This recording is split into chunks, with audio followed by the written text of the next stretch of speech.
And howdy, howdy. Hope everybody had a good week so far. Well, let's see about saying hello to everybody. It looks like Gerald Stewart got the cookie. Good to see you, Gerald. Glad you're here. And Kentucky Spike Man 94, Thomas. Looks like you got the half cookie. Congrats, man. Glad to see you here as well. And John Nippenberg, Landmark Yards. He got crumbs. Well, better look next time, John. Tom Grassi, good to see you here. Dundas Junction Model Railroad, James. Good to see you here. Hanfield Road Layout in the Loft. Lee, how you doing? Good to see you here. Let's see who else we got. Curly Express, Dwight. Good to see you as well. And who else we got here? Captain Ray. Hey, Ray. Good to see you. As we're scrolling and scrolling and scrolling. Lots of scrolling. Chuck Shriver. Hey, Chuck. Good to see you here, man. Still scrolling. Derek Alexander. Hey, Derek. Good to see you, man. Alright. John says, good to see you, Jim. I'll take the crumbs. Hey, better than nothing, right? John K., what is a Red Door dinner? I have no fucking idea what that is. I don't know. Mortgage paid. Okay, that's a good deal. Alright, that's everybody. Let me get over here on the... Get this camera moved over here a bit. There we go. So I'm not behind the tags. We got a busy day today, man. A busy night, I should say. Actually got a lot accomplished this past week. We have much to talk about. Still waiting for a few more people to pop in before I cover certain subjects, but for right now, let's see, what should we start with? Got the trains running. At least one main line anyway is functional. The second main line is, I still have two pieces of track to lay down. I've got it all wired up properly. Like I said, I had some wiring issues a couple of days ago that I did get straightened out. Wigwag Workshop. Hey, Steven. How's it going? So, hopefully by next week I'll have both main lines running. And possibly even having the Motorman hooked up for the passenger train, the Amtrak. I'm shooting for that anyway. We'll see. It'd be nice, you know, to get it operational. But that's, like I said, next week's affair. So, I'm having issues with the cameras. I had 3 cameras working earlier. And then right before I started the stream, one dropped off. So, I don't know what the hell's going on with these cameras. I'm going to have to try to do something different at some point. I've talked about this before. I'm using USB cameras now. I'm going to keep the ones that are working. The other ones I think I'm going to replace with either HDMI cameras or the Ethernet cameras. Because for whatever reason my computer is just not letting me use. I've got 7 cameras total. Not letting me use but 2 at a time. Well, 3 if you count the main one here. That's not going to work. Even my overhead camera, which was working fine before, is not working good anymore. I'm going to bring that one up there. Here's what you see. Well, that ain't going to work. So, that's a problem. And yeah, it takes a few seconds for it to actually show up on your end. There we go. So I've got to do something different here because for whatever reason, my video card is 8 gig. That'll be plenty of memory for the video card. I've got a Ryzen CPU. I've got, I think 32 gig of RAM. So I've got everything I need. I've got a gaming motherboard in there. But for whatever reason, it just won't let me do it. Now I'm running a couple of cameras on USB powered hubs. And that could be the problem. I don't know. Yeah, looks like a Deli. Yeah, good observation, Derek. It kind of does look like one, doesn't it? So I was having problems with the second camera. Over there, it was doing that for a while. Until I switched this one off, and that one cleaned up. So like I said, it's a real pain in the ass. I got to do something different. Tom was talking cameras last night. He has a stellar setup. Oh, you mean Tom Grassi? Yeah, he does, and Tom Kavicak does too. I don't know. I think Tom's using PoE cameras, Ethernet cameras, I believe, or possibly Bluetooth. Wait a minute, Tom, what do you got going there? Jim, USB cameras always had issues, and yeah, I'm telling you, it does. That's why I said I'm going to get away from them and do something different. So I'll get that straightened out over the, well, probably won't be this coming month. I've got a lot of expenses and I got to be careful how I spend money. Once I get caught up on a few things, then I'll have a little extra money to play with. Because I don't know what it's going to cost me to convert some of these cameras over. I imagine it probably won't be cheap though. Thomas is using StreamYard. But I don't have any better results on StreamYard either. Jim, I have PoE cameras and Ethernet. Yeah, okay. I knew you were doing something different. I knew you weren't using USB. Like I said, I might go with the PoE cameras. They seem to work real well. So, I don't know if I still have, I had a PoE card here. I don't know if I still have it or not, but even if I don't, I'll get another one. It doesn't matter. So I'll get this all straightened out at some point, Because realistically, on my layout, you need 4 cameras at least. Basically one on each corner. So that you can pretty much see the trains going on all the way, all the way around.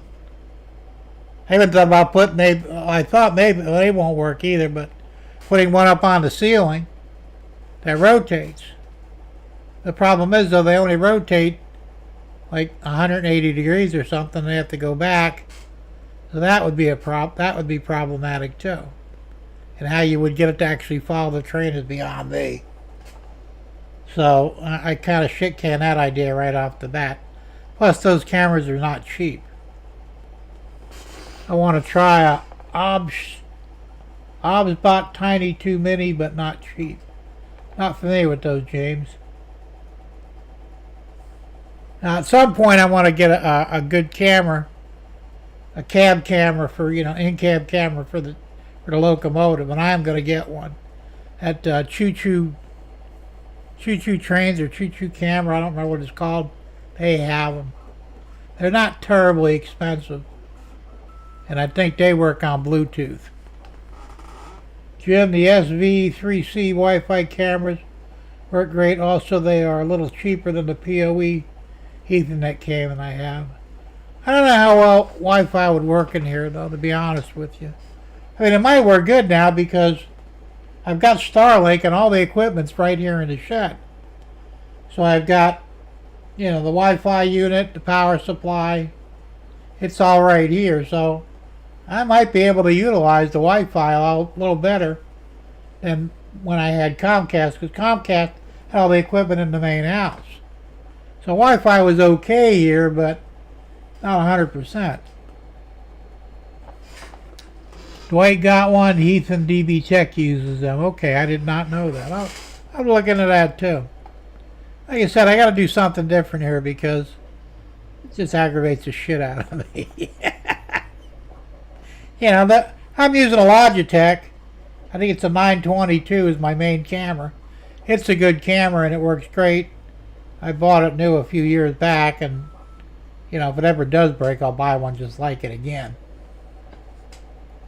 But the other the two cameras down at the far end of the layout are using USB powered cables. Those cables are iffy, you know. Sometimes they work, sometimes they don't. That's why I said I think a PoE camera Ethernet, because I can string Ethernet for, you know, I think 500 foot or something like that, and it'll still get a good signal. And like you said, it's PoE, so it's powered.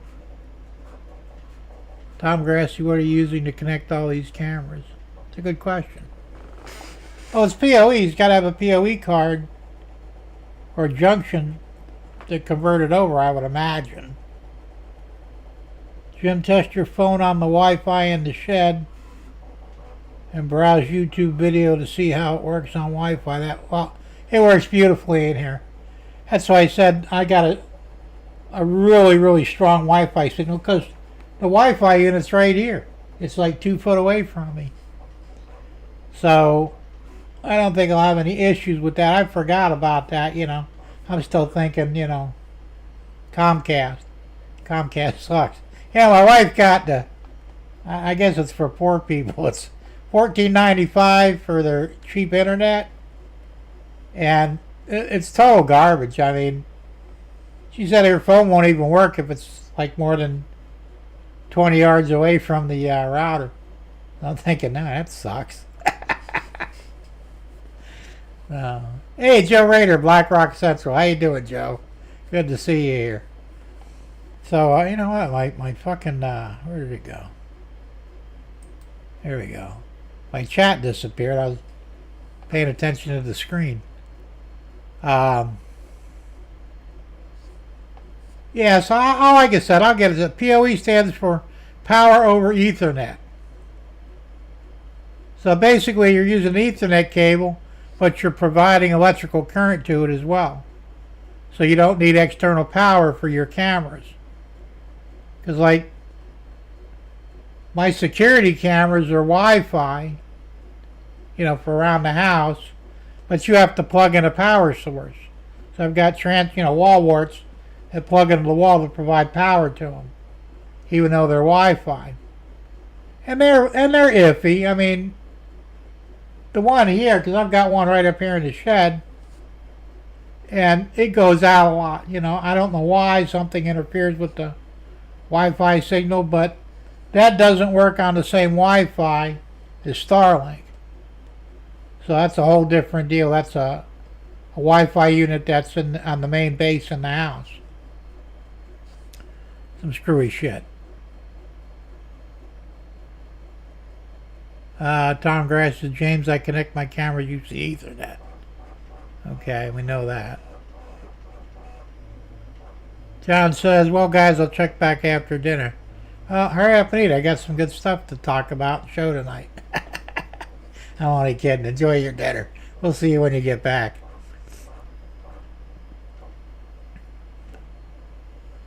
So, yeah, because, you know, if you're going to do a live, you really need to have cameras on your layout. You know, like I said, I want to go back to, you know, every 15 minutes before the show starts, run the trains, and it would be nice to have multiple camera angles rather than just the two, because I mean, the one over here in the corner works great, but the other one here is on the wall. I call it a doodle cam, and you can't zoom in with it. Otherwise, I would zoom in a little closer and get a better picture when the train goes by on that particular corner. Thanks, Derek. Appreciate that. 1511. So some of you guys didn't hit the thumbs up button. Please do. I mean, it helps me out, you know. Anyway, so I got a couple of videos to show. One, of course, is the latest update on the shed. I took my camcorder into the shed and filmed everything that's going on that I'm doing in there. And the only thing I still have yet to do, you know, you can't see it from here, but right behind me over here somewhere, I can't see it. I've got my spray booth, and I had 2 aluminum L brackets for it from the shed that I didn't use. So I mounted them on the side of it. I'm going to bolt it right to the wall.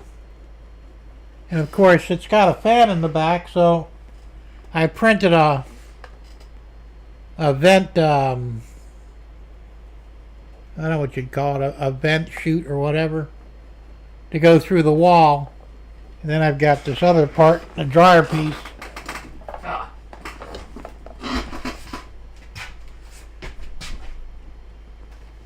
This part here that mounts on the outside. It's got little flaps on there. So this will be on the outside wall. And the spray booth, like I said, I've got this thing here that you can't see, unfortunately. That's another reason why I need to get a camera that I could use remotely too, you know, because it would be kind of handy. Move this over here.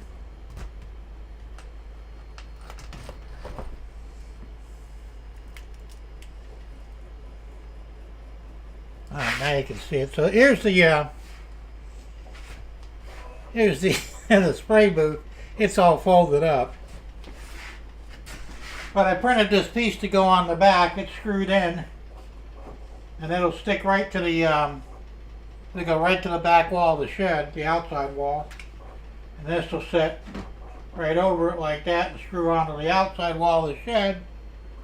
So I'll get direct venting with it, which is what was needed. So it's going to work out pretty good. Jim sent you an email with link to Amazon. Oh, okay, thanks, man. I'll take a look at it. Put this back over here. My desk is still a bit of a mess. There we go. And my hair is long again. I gotta go get it cut again. It's in my fucking eyes. I hate that. And it doesn't seem to be anything I can do with it except get it cut. Jim SBC3C 2-pack PTZ security camera. Wi-Fi IP camera. That's not bad. $100 for 2 of them. $50 each. Hell. You know, I don't know if I can afford to do it next month, but maybe the month after. I'll pick up a couple, you know. So, let me try brushing my hair out of my face here. It just really doesn't work. Time for a haircut for sure. James says, if I can figure out how to use this ObSpot camera, I will be able to zoom, rotate, and tilt the camera on the layout attached to a gantry system. That's cool.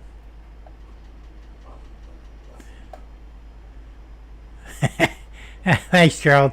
I already said that, but that's good. Yeah, power over Ethernet. So, like I said, it's a neat system. Anytime you're wired directly between the computer and your cameras, as a rule, you're going to get good picture out of it. You know, it's going to be reliable, as a rule. The problem with USB is, now I remember when USB came out and they said, you know, you can connect up to like 70 USB devices all at the same time, but you can't run all 70 at the same time. So, and this is where the limitation of USB is, and of course it varies from computer to computer. How much power your computer has, how much RAM you have, how big your video card is, how fast your CPU is. There's all kinds of, you know,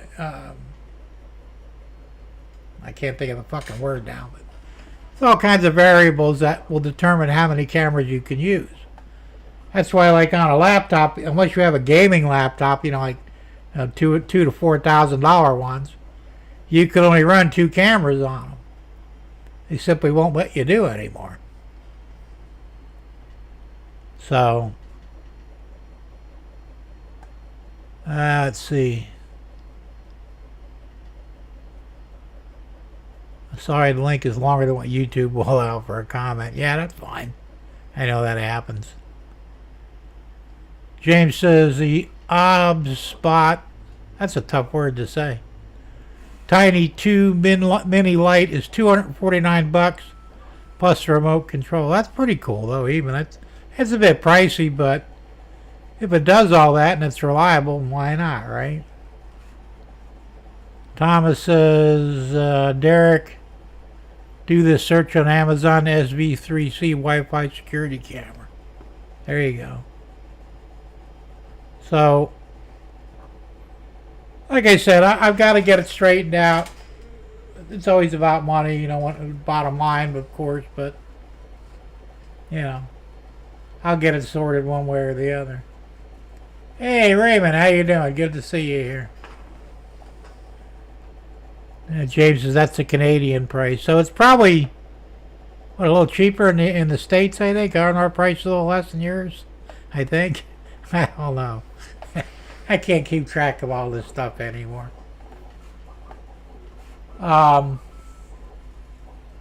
yeah, that's the one thing I'm dealing with here is I've got to get that sorted out, and then of course before I get into that, I've finished the shed deal. I still have the door trim to do, which I hope to do next week.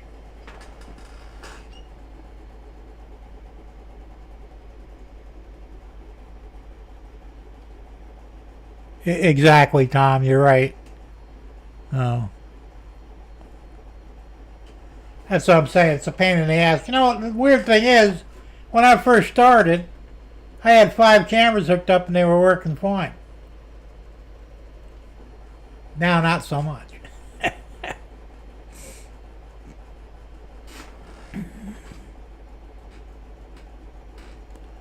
Jim, that camera James is talking about is OBS bot. Oh, okay. Weird name. Still a weird name for something. I'm probably going to go, like you said, with the PoE cameras. I was leaning toward that to begin with for a while now. Because I'm somewhat familiar with how they work. And like I said, you could run Ethernet cables. I even have the tool to put the ends on Ethernet cables. Because basically my Digitrax uses an Ethernet cable for the remote points plugins. So I made cables up for those and they work just fine. Said I've got the tool, I've got the ends. Just slip them in there and you're ready to rock and roll. Oh, Ray, that's Ray Gigliotti. I did not know who you were. Damn it, quit changing your name. I'll be pulling a Spike Man on us now. What'd you think of that print? Yeah, I actually downloaded it because I had no idea. When you sent me the text, I said, I don't know how big it is. I'm thinking something small, right? I said, well, let me go download it. And fortunately, it's free. It's regular $25, I guess, but some deal going where you can download it for free. So I downloaded it. I'll probably never print it. But after looking at the specs on it, it's 18 inches by 18 inches by 9.5 inches tall. It's a TIE fighter from Star Wars for anybody else that's listening in on this. It's really cool. It's fucking huge. And because that's how I came up with the price. Mostly the size and the fact that you said it would take you 3 days to print it. And from what I'm showing on the instructions, it uses nearly two full spools of filament. So you got to factor that in too. Now, actually, I lowballed that price. You could probably go higher, but I figure, I don't want to rip anybody off, and you don't, if you're trying to do this as a business, I don't know if you could do that or not. I mean, realistically. Now, there's a site on the internet called Turbo Squid. I don't know if you're familiar with it or not. They sell STL files for just about anything you can name. Well, you can get an STL file for a small truck, HO scale, and they'll want $95 for it, just for the file. Not the print, just the file so you can print it. And I was like, I won't buy anything off of them because they're out of their fucking minds. So, but there are people trying to get ridiculous money for some of their stuff. I don't know if it's feasible or not, You can put any price you want, but that don't mean anybody's going to pay it or buy your product. So, I don't know if people are actually buying any of this stuff or not. I won't. I mean, I'm kind of cheap in that respect, but, I was selling stuff for a while, and like I was doing HO trucks, like dump trucks, cement mixers, the propane trucks, all HO scale. Selling them for $10 and $11 each. Which to me, that's a reasonable price, Because if you buy ready-made HO trucks, they're anywhere from $18 to $40 in some of the stores, depending what they are. Now, granted, when I sell them, they're unpainted, so you have to decorate them, and they're probably not as really technically nice as the ones you buy in the store, the die-cast stuff. But, if you're trying to save money, that's the way to go.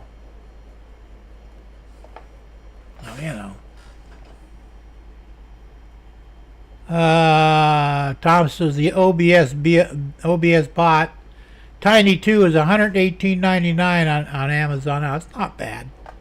That's better than $249. James says Thomas Grassi, $164.75 Canadian if I order from the USA. Yeah, a little cheaper if you did that, wouldn't it? Better than $249. So you asked me how I came up with the price. Like I said, I factor in different things. The electricity you're going to use, which is minimal.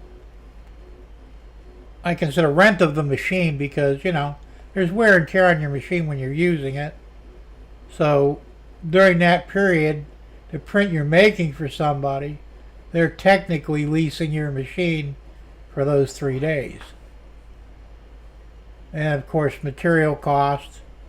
I don't know what you pay for a spool of filament. I'm buying refills now. They're $11 a spool.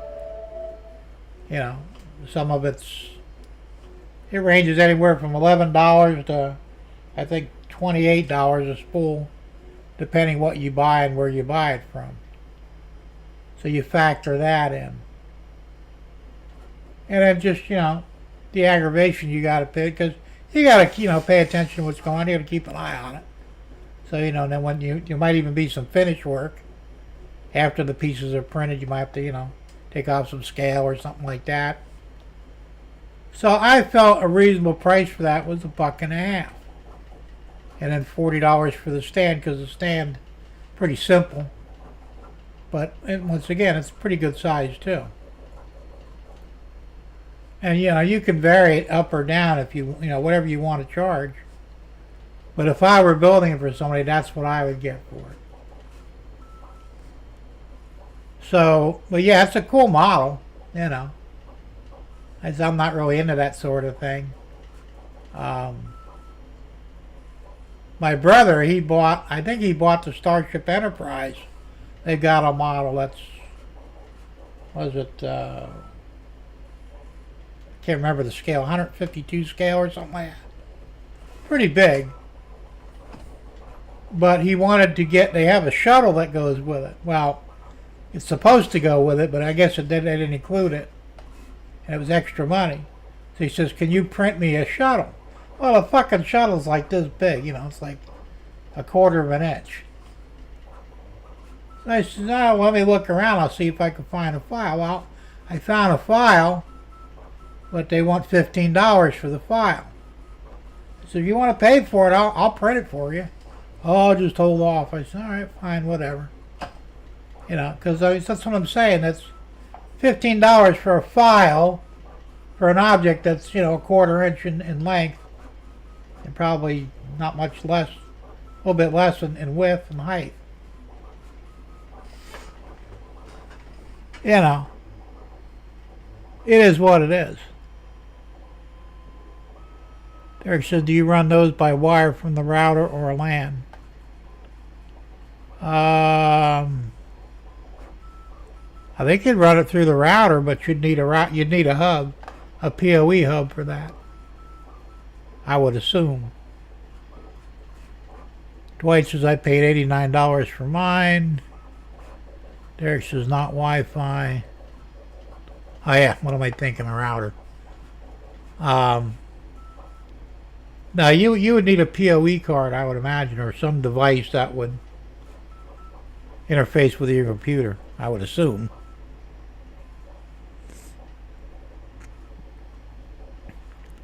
Tom says, in my office I have a communication cabinet in there. Have all my network equipment. The Ethernet wires go out from that cabinet. Okay. So then you're probably running from your cabinet an Ethernet cable from there to your computer, to the Ethernet jack on the computer, probably. I'm not sure how you do it either. Yeah, I know you need a PoE switch. Like I said, I'll look into all that shit when the time comes. I think I have a PoE switch here. I bought one some time back. I got like a really good deal on it. I bought it figuring, well, one day I'll use it. It's got the power supply and everything that goes with it. I gotta go hunt it down. I think it's in the garage. So I hope I still got it anyway. Otherwise I'll just buy another one, but it wasn't that expensive anyway, really. So what the hell was I talking about? Oh yeah, so yeah, I hope that answers any questions you might have, Ray, regarding the TIE Fighter. I said I thought it was a cool model, and I think that's a fair price, but that's up to you. You know, ultimately you're going to set your own price on it. Tom says, too bad you're not on the StreamYard tonight. I could have come up and explained this all. That's true, you could have. I didn't know. Well, maybe next week, we'll see. Now, we can always bring this subject again whenever, so we'll talk about it. All right, if you want to do a guest shot on StreamYard next week on my show, we could arrange that. So let's see. All right, well, let me do my shed update next. It's 7.5 minutes. It'll give you an idea of what I've gotten done so far in the room. So here we go. Hey everybody, Jim Tedesco here from Millennium County Railroad, version 3.0. That's right, it's 3.0 now. Anyway, I'll give you a little tour of the new shed, or what I'm going to call the print room. And so far we've got some of the paint racks up. I ran out of filament. I'll have more Thursday, so when you guys see this, I'll probably already have the new filament. But I started anyway. Of course, you see the printers there. There's the resin printers. There's some stray jars of paint waiting for the rest of the paint racks to be produced. I've got the drill press in here now, and that's a good thing because I'll make good use of that. Then up there on top of that, I've got my cordless airbrush, a funnel for the resin, my hands-free magnifier, or helping hands magnifier, I guess you'd call it, plus an LCD level Now over here is where the paint booth's going to go somewhere. I'm not quite sure how I'm going to set that up yet, but it will be set up at some point. I'm looking at the possibility of actually mounting it right to the wall. We'll see how that goes. To the left here we have storage cabinets. I still got to go through them and organize and get rid of some of the crap that I've got. But that'll take some time and no big hurry on that. On the other side we have, of course, the working sink. We have a small, narrow storage drawers. Also have to go through them. And then there we've got more storage drawers. And then over here, I've got the big one. And I believe there's 8 drawers on this one. I stacked them. They're all assembled. And I've also got braces to keep it from tipping over off the wall. On the top I've got a 12 volt PC converter power supply for 12 volts and 5 volt feeds. That'll be getting used on the layout. In the white box is the motor man, which will be getting used for the Amtrak shuttle system. And there's another picture of the paint racks. Like I said, the one on the far left there I've got to add to yet. Enough to cover all these extra paints. Got the carpet down, you've seen that. On the bench underneath I have some resin, some empty spools for the refills, filament. I've got the fake water, some packing material, and my jigsaw and my little table saw. As I said, I've got everything in here now that I think I'm going to need, so that's looking good. Now back out here in the old shed, or the sugar shack as it's formerly been known, I took that board down here. I'm working on wiring for the train tracks because I've had some issues. I've got the outside main rail taken care of. That's operational. So we'll see trains running Thursday, at least on the outside main rail. I still have to put the motor man in yet for the Amtrak passenger line, but that's probably not going to get done this week. And I've also got to do some wiring on the inside main and lay 2 pieces of track in. I hope to have that finished tomorrow. And if it is, we'll have both mains running trains for Thursday. Over here, now I'm going to get another wooden bench at some point. Hopefully when they go on sale. That's going to go against that wall. And that's going to be my personal work area. So I went ahead and I configured and printed what I call glue racks.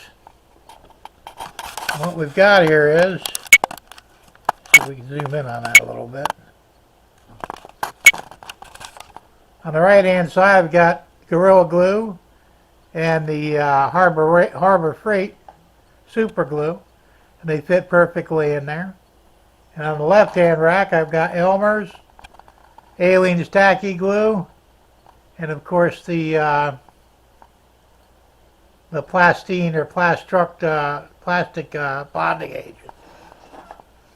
So we're doing good with that stuff. That's all put up there already. Still got to fix the holes in the walls. That'll be sometime, probably next week. But I've got to get materials for that. I don't have anything here. And of course I still have to finish out the doorway. Let me zoom back out here. I got to finish out the doorway. That'll probably be after the 1st of the month, which I guess is what, next week, right? I've got some debris here that I got to remove. But all together, we're starting to move along, and things are getting a little bit cleaned up. Still got some stuff that needs to be moved. Like I said, I'm going to have to probably make some brackets for the spray booth, or possibly I've got some metal brackets from the shed. They're L brackets. I've got 2 of them. And these might be perfect. I could strap it right to the thing there and then screw this into the wall. We'll see. I got to find an area of the wall that's, got some support on it, obviously. Because that's not a really heavy unit, but still, I may have heavy things in it when I'm painting, so we'll see how that goes. Let's see what else is going on. Yeah, we're getting a lot of stuff cleaned up. I got this file cabinet. I think that's going to go over here in the hole, probably. Or if I do mount the spray booth on the wall, it could go underneath in the new shed. So we'll see. And over here, a stupid chair. I got to get a new chair soon. We've got the top supervisor, Pogo. That's what he does. He supervises when he's not catching 40 winks. But he takes care of all the operations and guides me on what to do. Sure he does, right? Anyway, that's what we got going. So, thanks for watching, and stay tuned for further developments. Yeah, I can't talk today. That'll be coming up soon enough. We'll talk to you soon. Bye for now. There you go, short but sweet. And Derek, it's off by a few minutes, more than a couple of minutes.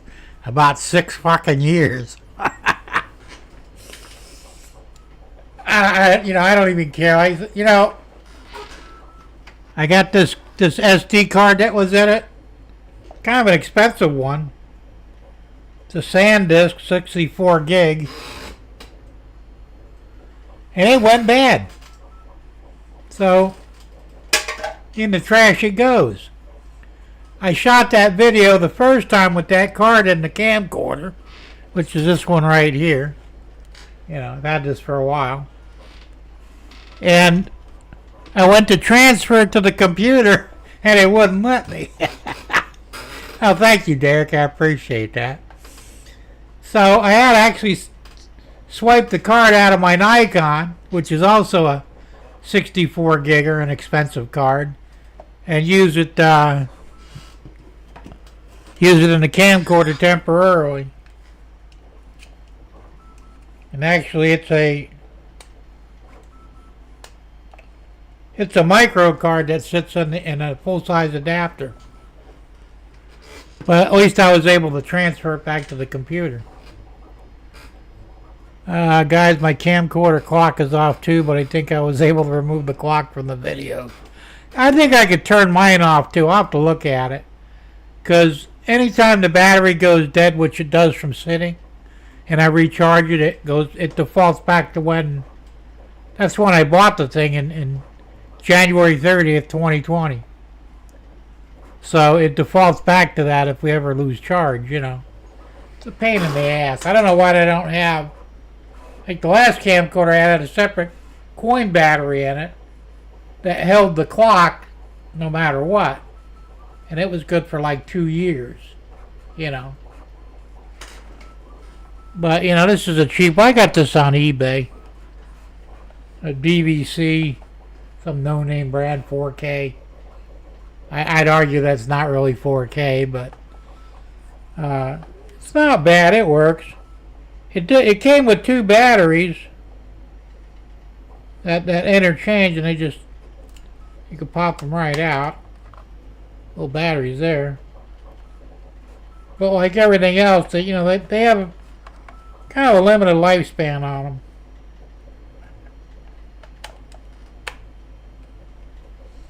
And of course, putting it back in is always fun. There we go. That's why I always charge it up before I use it, because it's either going to be dead or near dead. That's the way it goes. And we all know that, this isn't 2020, so unless you're doing some time tripping, You can pretty much assume the clock is wrong. Still fun though, you know. So, anyway, we got that out of the way. Now, let's see. We have a video of the day, and this was submitted to me by Gerald. It's 19 minutes long. It's kind of interesting because I had no clue, and I'm sure most of you guys probably don't either. It's train related, but you got to watch the video. So I'm going to go ahead and put it on after we do the video of the day thing.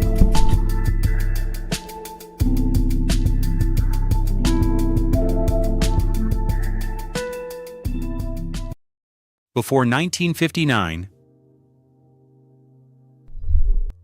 American companies shipped hundreds of locomotives to Cuba, from Baldwin and Alco to General Electric. These engines were built to power the world's sugar capital. Then, the revolution hit. The embargo sealed the island, and every one of those machines was stranded. No parts, no support, no way home. That was over 60 years ago. Yet hidden across remote sugar mills and overgrown rail yards, hundreds remain. Some the last surviving examples of designs scrapped everywhere else on Earth. The question is not how they got there. It is why no one came back for them, and whether anyone will before they vanish for good. Across Cuba, the remains of American-built locomotives linger in silence. They sit in tangled cane fields tucked behind crumbling mill walls or abandoned on sidings where the rails have vanished beneath weeds. There is no official map, no published inventory, just a scattered fleet, numbering in the hundreds, each one a relic of a vanished era. Some are rusted hulks, stripped for parts and forgotten. Others, though battered, still hold their builder plates. Baldwin, Alco, General Electric. The true count is elusive, but field surveys and enthusiast logs suggest at least 600 American engines survived into the 21st century, with dozens more hidden out of sight. For every locomotive documented by visiting rail historians, many more remain unlisted, their serial numbers fading in the tropical sun. In some provinces, entire yards exist where only the local mechanics know which engines are still standing. These machines are not museum pieces. They are survivors, left behind by history, scattered from Pinar del Rio to Santiago, forming a hidden network that few outside Cuba have ever seen. Their presence raises a question that has never been fully answered. Why, after all these years, do so many American locomotives remain stranded here, invisible to the world, and untouched by time? The scale of this hidden fleet is not just a curiosity. It is a puzzle that demands a closer look at the forces that left them marooned, and at the stories waiting in the shadows of Cuba's lost railways. In 1837, a train rolled out of Havana toward Bejucal, making Cuba the first place in Latin America, and even ahead of Spain itself, to run a public railway. This 17-mile stretch was more than a technical feat. It was a signal of what would follow. Sugar profits fueled the project. But so did the ambitions of Cuban landowners and foreign investors eager to connect cane fields to the port. Within a few decades, the island's rail network outpaced Spain's, growing to 1,200 kilometers by 1865. The real acceleration came with American capital. In 1903, a new reciprocity treaty slashed tariffs on Cuban sugar entering the United States. That single policy unleashed a wave of United States investment.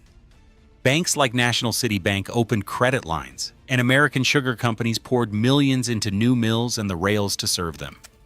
By 1907, the Cuba Company, backed by $68 million in United States funds, controlled half the island's railway lines. Contracts for locomotives and rolling stock flowed from American manufacturers, Baldwin, Alco, and later General Electric, straight to Cuban ports.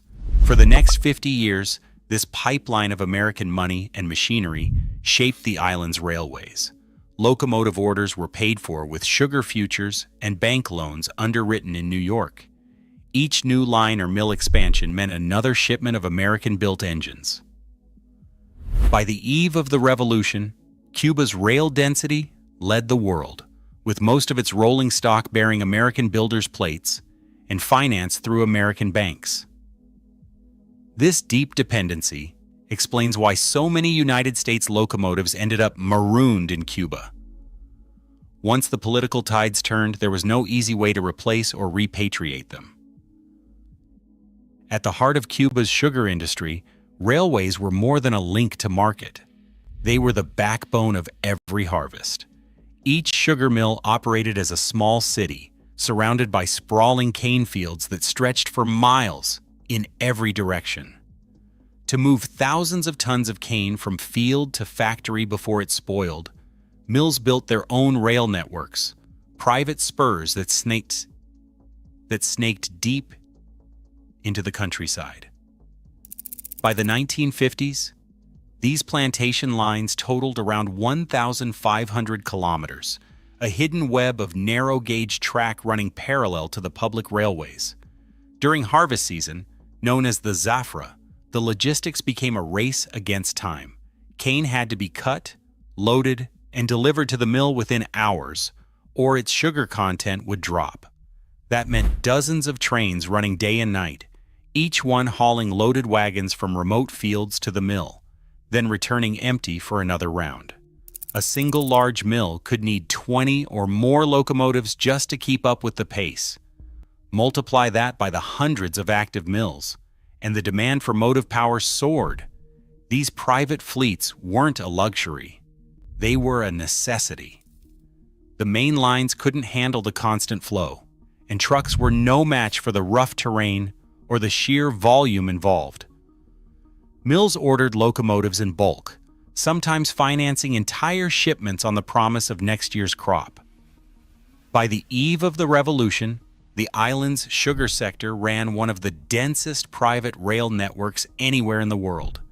This logistical arms race explains why so many engines ended up marooned in Cuba, and why decades later so many still linger out of sight, hidden where the cane once grew thick. In 1959, the Cuban Revolution swept through the island's cane fields and mill towns, toppling the Batista regime and upending the old order. Within months, the new government issued sweeping decrees, and all foreign-owned sugar mills, rail lines, and their rolling stock were seized and placed under state control. American companies lost their assets overnight, from Havana's grand terminals to the most remote plantation tracks. For decades, these networks had relied on a steady flow of parts and technical support from the United States. That supply chain snapped in 1960, when the United States imposed a full trade embargo. Shipments of spare parts, technical manuals, and even correspondence were halted by law. Locomotives that once ran on predictable schedules now faced a sudden shortage of bearings, pistons, and electrical components.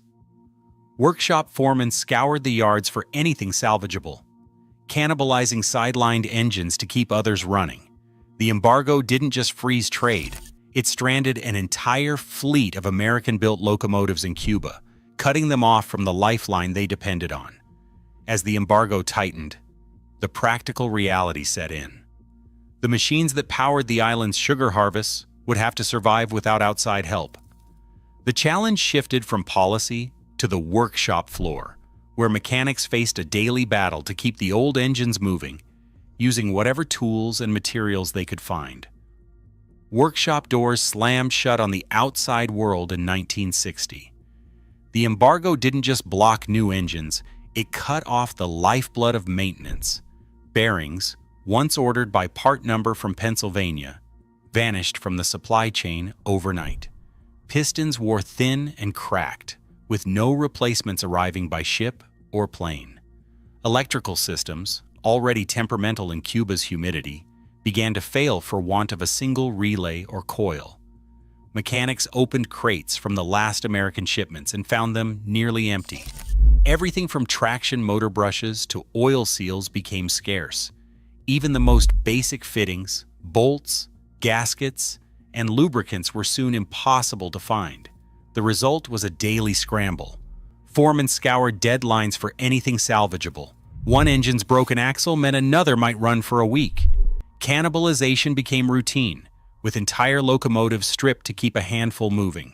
Workshop logs from the early 1960s record engines sidelined for want of a $5 bearing or a piston ring that could no longer be machined from scrap. These shortages weren't abstract. They made the embargo painfully real, forcing every repair into an act of improvisation. The fleet's survival now depended on ingenuity, not access to the parts catalog. What once was routine maintenance became a test of endurance, and every missing component pushed these American machines closer to the shadows. One engine stands out among the shadows: Baldwin 040 Fireless, number 1239, built in 1921, still sits in the overgrown yard of the former Marta Abreu mill. Its builder's plate remains bolted to the frame, a silent witness to a vanished era. This locomotive is not just rare, it is the last of its kind anywhere in the world. Field photographs from 2003, cross-referenced with Baldwin's own construction books, confirm its identity and survival. Yet for every engine like number 1239 that can be traced, there are dozens more whose existence depends on rumor and the memories of local mechanics. Surveys suggest that about 30% of these American survivors are in C-grade condition, structurally sound, but missing key components. Half have fallen to D-grade, little more than hollow shells rusting in the tropical heat, stripped for parts, or buried under cane. Without a formal registry, the true count is always in doubt. Knowledge of their whereabouts is passed by word of mouth, guarded by workshop foremen and old hands who know which locked shed or remote siding still holds a forgotten engine. These hidden yards, scattered from Villa Clara to Camagüey, form a secret network, one that outsiders rarely glimpse. The lack of official records means that even the most determined historian must rely on visual proof and the testimony of those who work in the shadows, keeping the story of Cuba's lost locomotives alive through secrecy as much as survival. Luis Garcia arrives at the Villa Clara workshop before sunrise, the same way he has for 40 years. His hands, shaped by decades of repair, move across the battered frame of a GE switcher as if reading a familiar story. When a traction motor bearing fails, there is no hope of ordering a replacement. Luis heats scrap steel, machines it on a lathe rebuilt from Soviet parts, and measures every cut by eye. He winds copper coils by hand, stripping wire from decommissioned transformers, counting each turn to match the original American specs. When a cracked frame threatens to sideline an engine, he welds it with homemade electrodes, working by the glow of a single bulb. Each repair is an act of invention. Nothing comes from a catalog, and every fix must outlast the last. Luis keeps a notebook filled with sketches and measurements, a personal archive of solutions that exist nowhere else. For him, these locomotives are more than machines. They are companions, survivors of embargo and neglect, kept alive by the stubborn pride of a mechanic who refuses to let them go quietly. When the last American spare parts ran out, Cuba looked east for relief.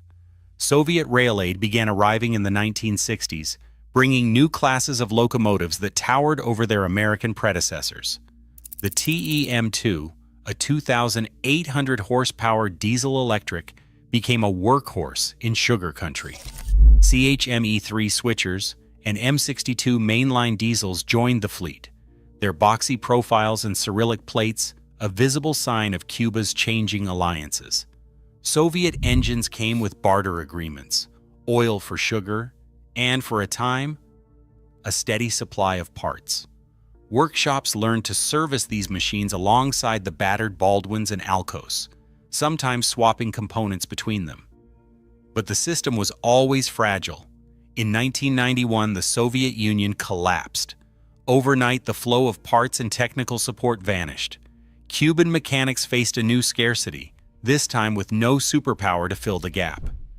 Engines that had run for decades were sidelined for want of a single relay or fuel pump. The old American locomotives, already patched and weary, were pressed back into service wherever possible. No amount of ingenuity could offset the loss of an entire industrial supply chain.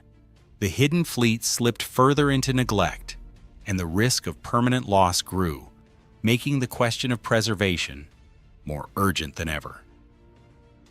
Cuban Ministry of Transportation budgets from 2018 to 2020 show a glaring omission. Not a single peso was set aside for cataloging or preserving historic locomotives. Official budget documents list spending on track upgrades, new rolling stock, and signaling systems, but heritage preservation never appears as a line item. The sum allocated to research and documentation, barely a fraction of a percent, covers only freight studies, not inventory or restoration of the aging American fleet. Without a dedicated fund, no national survey has ever been attempted. The fate of each locomotive depends on the memory of a few senior mechanics, not on any formal registry. Workshop managers confirm that requests for basic conservation materials go unanswered, leaving rust and theft unchecked. International rail preservation groups have offered technical help, but their proposals stall without matching funds from the Cuban side. As a result, the country's rarest engines remain invisible to donors and at risk of vanishing altogether. The absence of institutional support has left Cuba's hidden fleet exposed to time and the elements, with no official plan to save what's left. Dr. Peter Klein, a railroad historian from Stuttgart, arrived in Cuba in the late 1990s with a mission to match the battered locomotives scattered across the island to the original builder records in the United States. Armed with a battered notebook and decades of research, he began collecting photographic evidence, close-ups of builders' plates, faded serial numbers, and hand-scratched works numbers still clinging to rusted frames. Klein cross-referenced these photos with Baldwin's construction ledgers and Alco's order books, tracing each number back to its original build date and purchaser. In one case, he confirmed that the Baldwin 040 fireless number 1239 at Marta Abreu was not just rare, it was the last of its kind anywhere. His findings, backed by photographic logs and manufacturer archives, established that many of Cuba's surviving locomotives are globally unique. This hard evidence would later prove essential in arguing for their preservation, giving the hidden fleet a documented claim to world railway heritage. Legal protection for Cuba's locomotives begins with Law 63, passed in 1995. This statute defines historic railway equipment as national patrimony, making it illegal to export, scrap, or alter these engines without state approval. Maria Ramos, director of the Instituto Nacional de Patrimonio Cultural, points to the law as the backbone of Cuba's preservation effort. Under its terms, even a rusted Baldwin or Alco hidden in a cane field is considered a protected artifact. Museum curators and heritage experts confirm that Law 63 covers every locomotive built before 1960, regardless of its condition or location. The law's reach is broad. Many engines remain exposed to theft or decay, but on paper, each one is part of the nation's cultural legacy. This legal shield explains why so many rare American locomotives, even in derelict states, have not been lost to foreign collectors or the scrapyard. As American railroads sent more than 25,000 Baldwins and Alcos to the torch in the mid-20th century, Cuba's embargoed fleet slipped into an accidental time capsule. The irony is hard to ignore. What vanished from U.S. rails survives, battered but real, behind locked gates and rusted fences. Yet survival by isolation is not a preservation plan. Without action, these last examples will vanish one by one. A practical path exists: a full photographic and GPS inventory, open access records, and partnerships with international heritage groups. Funding proposals call for $2 million for restoration, enough to document and stabilize the most threatened engines. For mechanics like Luis Garcia, who have kept these machines alive through willpower and scrap metal, the question is urgent. Will the world step in before the last survivor is lost to the weeds? Today, some of the world's rarest American locomotives sit quietly in Cuban fields, vanishing with each passing season, as global preservation efforts race against rust and neglect. The fate of this hidden fleet hangs in the balance. Their survival now depends on recognition, not just nostalgia. What we fail to protect today, history will erase tomorrow. Share your thoughts below. Should these relics be saved or left to time? I thought that was pretty damn cool. And I learned something. Well, now that we're getting ready to take over Cuba, maybe we should grab them fuckers and bring them back and restore them. Imagine what they'd be worth. And it does look like we are going to take over Cuba, so we'll have to wait and see. Anyway, thanks for that, Gerald. Really appreciate it. I watched it earlier, so that's why I decided to put it up. And I couldn't see where there'd be any copyright violations. So fingers crossed I don't get a copyright strike for it. Sometimes when I get these things, that's what I do. I look for, is it copyrighted? Is there any possibility I might get busted? I'm not making any money off of this thing. That's why I don't understand the problem, but, ScrewTube, they're a little weird about that shit. So anyway, that takes care of all the videos for today. Somebody asked earlier if there was going to be a rant. I have no rants for today. Sorry. Things are actually going fairly well. I don't have any complaints whatsoever about hardly anything. I mean, there's other things that I'm kind of pissed off about politically, but certainly not worthy of a rant. When that was created saw too many people wearing masks. I don't remember. I'm sure there was a date on it, but I don't remember what it was. Well, like I said, Trump is getting ready to arrest Raul Castro. And that's Fidel's brother, I think. So, and I think, Cuba basically, they're not going to have much choice to accept America as their benefactor, I guess you might say. Hey, Waycross Train Spotter. How you doing, Scott? Good to see you here. Well, Jim, I want to be single anymore. Getting married in October. Say, remarried to my former wife and 7 days honeymoon away. Well, congrats, man. Good luck to you. I don't blame you. Being single sucks. I know there's some single guys out there that are perfectly happy with their predicament. And that's fine too, but I think a lot of us really just want to spend our lives with someone close to us, so, as long as she's not a bitch, then, not a problem. So, I think a lot of these women, well, especially if you're like former wife, a lot of these women are starting to figure out that the single life sucks too. So, good luck to you, Scott. You're probably going to need it. Quasimodo, what's going on, man? I saw you snuck in earlier, but I didn't want to interrupt the video to say hi. Jim, most of those SanDisk SD cards have a lifetime warranty.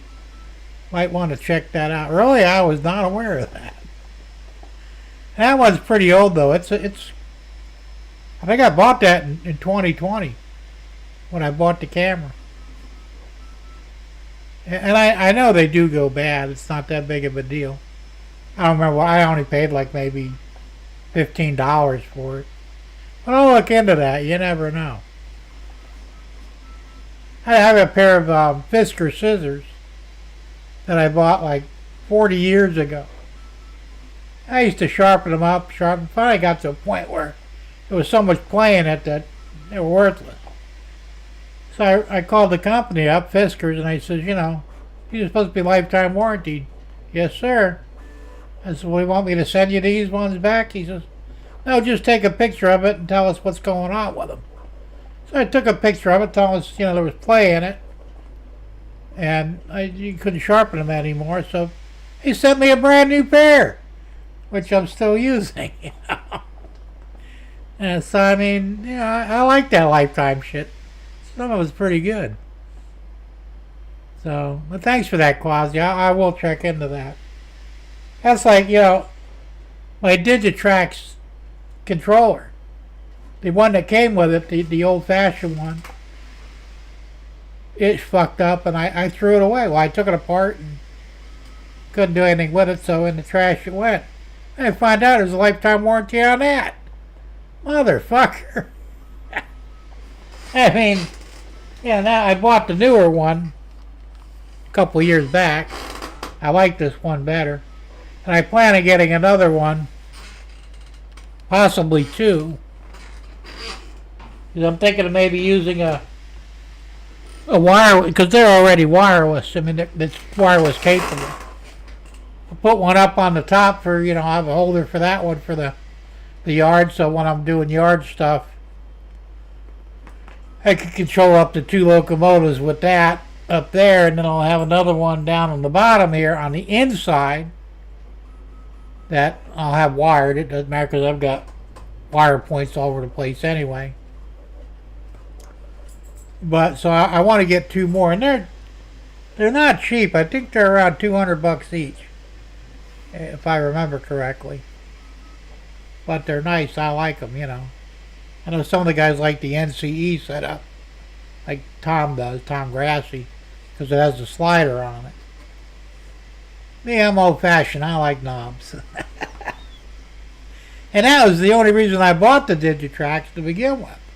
Because when I decided to go DCC to begin with, I was looking at both NCE and Digitrax.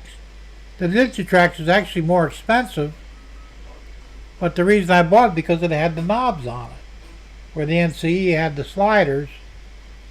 And I don't know what it is. I don't know if it's my skin or whatever. It's like even the phone doesn't always work the way I want it to, the touch screen. So I'm not a big fan of anything that's touch, So now if they would have had a physical slider, I probably would have went that route because that would have actually been fine too. But like I said, it uses like a touch deal on there, so there's no physical parts moving. That's why I went ahead with the Digitrax instead. And I'm happy with it. I think the NCE rather, it seems to be a better product for some say, and it may well be. But since I've already got money tied up in the Digitrax, I'll just stick with it. So the other thing I need a good power supply though. I'm using a Chinese power supply, and it's not that good. It's not accurate, I got it set at 24 volts, but it's only putting out about 15. And set at 5 amps, but I don't think it's putting out 5 amps either. It was cheap. I bought it on Temu or someplace sometime back. I didn't buy it for the trains. I bought it for something else. But the actual Digitrax power supply went bad. I had the cheaper one, the $40 one. Looked kind of like a wall wart. It took a shit last year. So I dug this out and used it instead. Now they have a real high end one for Digitrax, but it's $150. I may get that next time. I don't know yet. But for now, this will hold. That's what SanDisk does. Photo, no need receipt. Oh, that's cool, Quasi. Like I said, I'll write the company. You know, I'll send them an email or whatever. I probably ought to dig this back out of the trash.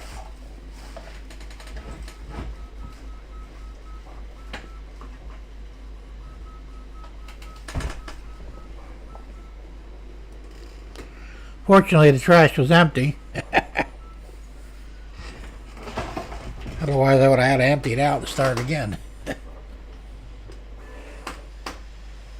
Yeah, this was actually one of their high-end one. It's SanDisk Extreme Pro, 170 megabytes per second, 64 gig. I mean, I tend to, you know, get, because they said either camcorder, and the same thing with my my Nikon. I want to put good cards in there, you know. On my phone, I've got a micro SD card in that for the secondary external memory, and it's some Chinese brand, you know, but I don't use it that much, so I don't really care, but yeah. So, let's see what else we got going on. So, Jim, you need to get a DCC meter that shows DCC watts. And yeah, that's probably a good idea, Tom, actually. Yeah, I didn't think about that, but I probably should get one. They're not that expensive either. I think there's a few places carry them. I could order one. So, like I said, I got to kind of get with the program here and update some of my stuff, you know. Like I said, you know, that PC power supply that I converted, I showed you in the video I just did. It's a 600 watt, you know. I don't know what the amps are on it, but that's perfect for my 12 volt bus line for the second level.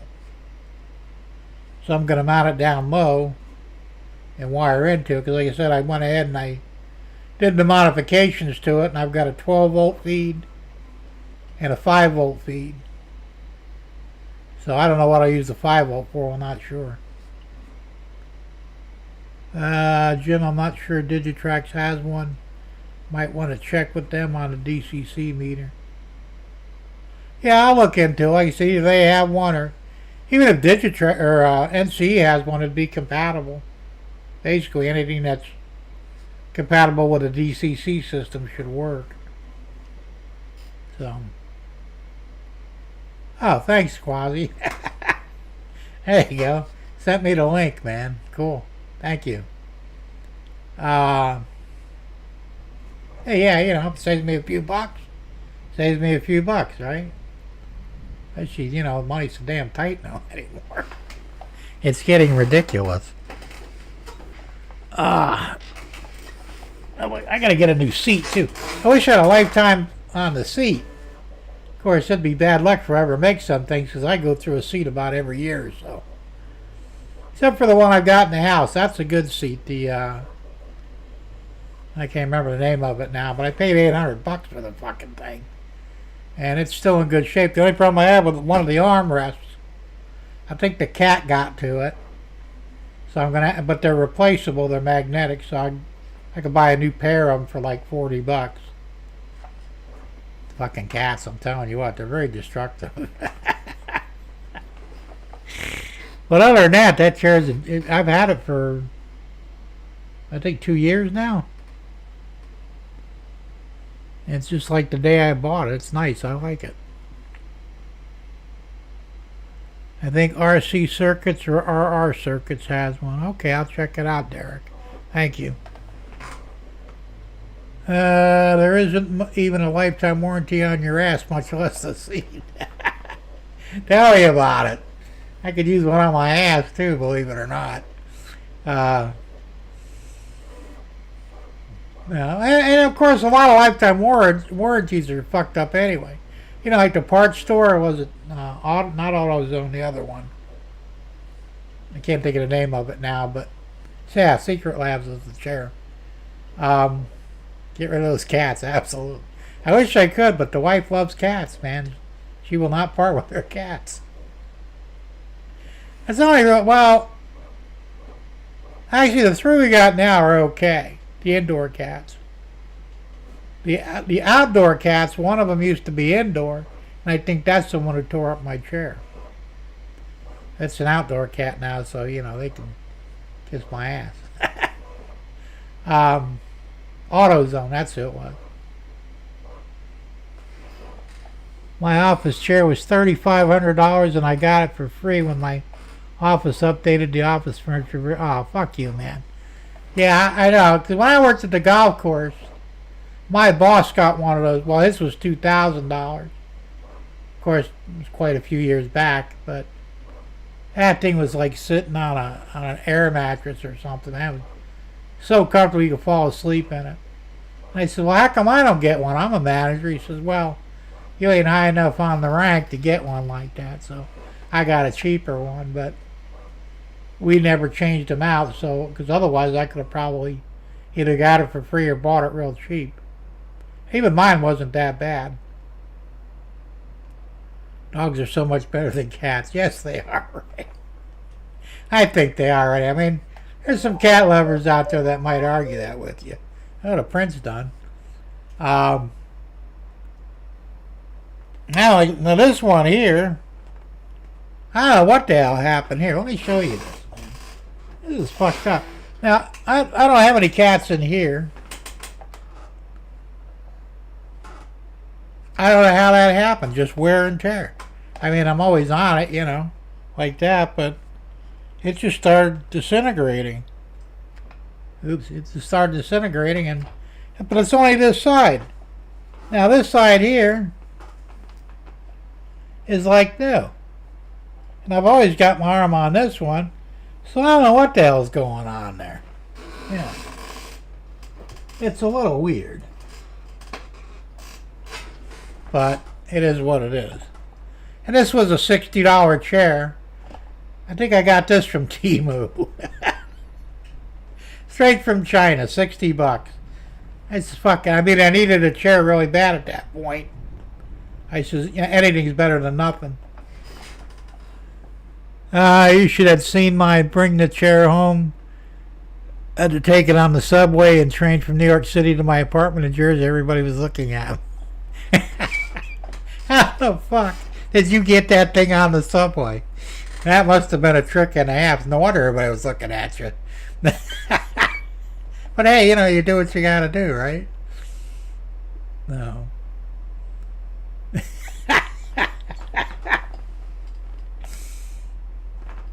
It's funny. What the hell did I buy from? Oh yeah, we had these real nice wooden benches. You know, they were wood slats with the wrought iron arms and legs. And they had an auction, and it was a silent auction, and I bid $5 on one. These things were like, you know, $300 or $400 each. Well, I got my bid won, and I got to take one home with me, and I had that for a long time. I used to keep it in my front porch back in Naples, and then all of a sudden one day it was gone. I don't know what the hell happened to it. Somebody walked off with it or what? I mean, I didn't throw it away. Sometimes shit like that is weird. You know, you can't trust anybody. Bet no one messed with Tom. Yeah, probably not, Quasi. You know, fuck with that guy. He brings his chair with him everywhere he goes. Hey, you know, what the hell, right? But, yeah, $3,500 chair. You're lucky they didn't mug you for it. But that would be a nice chair, man. We used to have a place to sit down on the way home that night. Yeah, there you go. At least you were guaranteed a seat on the train. That's funny, but it's true, you know. I wish I could get one. I mean, if I actually had some throwaway money, I would go out and buy one. I'm that crazy and I'd do it. But the cat probably sold it. There you go. Maybe. Do we have any cats down there? No, we didn't have any cats down in Naples. We only had the 3 dogs. The dogs might have sold it. You never know. BYOC. There you go. Bring your own chair. But I mean, I really, if I'd had throwaway money to do it, I would buy one in RP. I bought that Secret Lab chair. It was $800. That's the most expensive chair I ever bought in my entire fucking life. But it was worth the money. I mean, it's a nice chair, you know. Now, is it as comfortable as a $3,500 one? Probably not. You know, because it's considered a gaming chair. Where Tom's chair is more of, it's an office chair. It's a, what do they call them? Shit, there's a name for them. I can't remember what they're called, a business name. You know, they're specifically for, you know, upper manager types that, you know. So, I would love to have one, though, realistically. I'll probably get it, I mean, at some point, I don't know when. I'll get a Secret Labs for in here, because they're much better chairs. These chairs are garbage. But, yeah, I'll bet you do. That would have made a great video, but it was before I knew about YouTube. Yeah, it would have. Probably would have went viral. But, I'm going to get a Secret Labs for here, but I don't need an ultra wide one. I've got the wide one in the house because I like to get comfortable in it and tuck my leg up under and all that shit. And yeah, I bet your bag loves it. So I can get the regular size one for I think I saw it for $450. I think it was $450. It was because they had a sale on them. They always have a sale on them. Usually $100 off. And I don't need any fancy prints on it or anything, so I might go ahead and get one here probably by the end of the year. I don't see it happening before then. Derek says, would be really funny if it had wheels and you rolled it across the whole car when it pulled out and then rolled back when it stopped. Well, I imagine it did have wheels. Most office chairs do. I never thought about that. Medicare might pay for a chair. No, Medicare bullshit, man. You know, I had one of those power chairs. You know, I actually had a real nice one back in Naples. Rear-wheel drive. It was one of the ones you see advertised on TV. Fuck, I can't remember what the fuck they're called now, but they had basically an outdoor version. My wife had a shit over the job. I bet she did. You spent all that money on a fucking chair? What are you, nuts? No, you're not nuts. You just want to be comfortable. If you sit a lot, you need a comfortable chair. So, anyway, I had one of these chairs. I got one under Medicare. And I wound up paying $250 out of pocket for it. Because Medicare only covered like 80%. And it was, you know, it was a $3,000 chair. See, I figured it had wheels. I had to, you know. It didn't last long. And then a couple years ago, they asked me if I wanted another one. Well, they don't make that one anymore. It's a hover-round. That's what it was. A hover-round, and the ones I got now are front-wheel drive and are ugly as shit. And it'd be kind of cool to have one in here, actually. The problem is, you have to practically pay in full for it. I mean, they're on a lease now. So you pay every month for so many years. Well, fuck that. I don't want to pay for the fucking thing. You know, if I had to lay out a couple $100 and they give you time to pay it, that'd be okay. But putting down $1,000, $2,000, $3,000 for one, fuck that. You know, unless they change things, though, I don't know. Because the problem they had with those power chairs was people would get them for free, and then they'd sell them to make money off them. They never used them. Thomas, 3D print a mini Thomas with office chair for yourself. There you go. Yeah, good one. Gerald says she needs a comfortable phone. There's no such thing as a comfortable phone. All the women, they love them fucking smartphones. My wife's on her phone like 24/7 practically. Like, you're going to ruin your fucking eyes with that shit. I can't stand smartphones. I hate them. And I need big anyway. I got a 40-inch monitor in front of me. And I'm thinking about going to a 55 when this one dies, One for the platform and one for in the car. There you go. So, I mean, it's... But it wouldn't be a bad thing to have in here, actually, because, I can move around back and forth between here and the bench, and it would be powered, and I wouldn't have to charge for probably once a month, because it wouldn't get a lot of, work out in here. I could take it outside, because I got a ramp out there, But, I don't want to get too lazy either. I need to walk as much as possible because my legs are taking a beating lately, and I gotta try and keep them strong if I can. So I mean, realistically, I think I'm just gonna wind up buying another.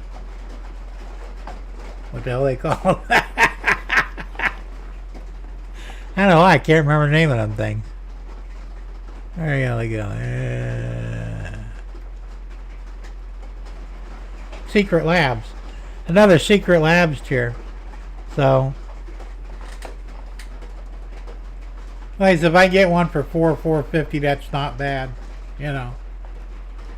And I've got linoleum floor here, so it'll roll easier in here than it does in the house. Because in the house, I've got the brick floor with fucking deep, like grout lines.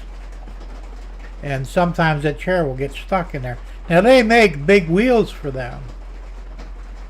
Now, they're $50 for a set of 5, but they're like about this big, about 5 inches, and they're made out of urethane, and they're considered off-road wheels or rough terrain or something.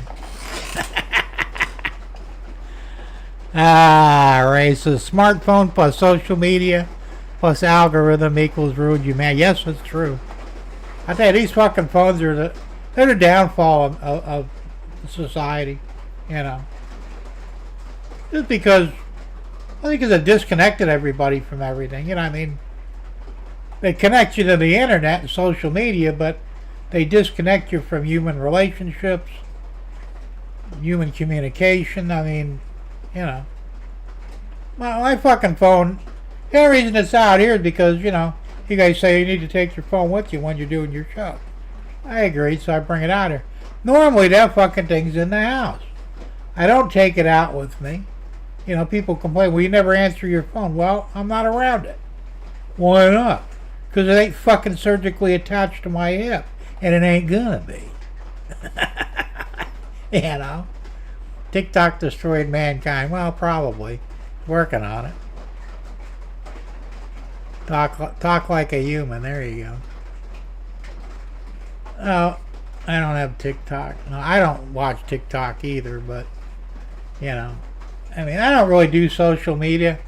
I watch a lot of YouTube because, I can. And even YouTube's getting bad because there's so much bullshit on there now, Half of the YouTube videos are basically lies or AI. Same thing, really. TikTok, nope. More like TikToxic. There you go. Yeah, like I said, well, first off, it's stupid. TikTok challenges, you dumb kids out there, eat some, Tide Pods and let's see how that works. Yeah. And the dumbasses do it. Now, if TikTok didn't exist, maybe that wouldn't either. I don't know. It's messed up. It really is. So, but yeah, definitely got to get another chair here. I should start playing the damn lottery, and maybe I'll win one day. I mean, I don't have to win big, but Then I got a few grand or a few $100,000.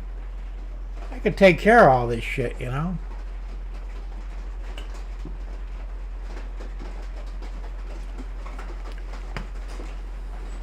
Never was on TikTok. No, I've never done TikTok either, Tom. Yeah.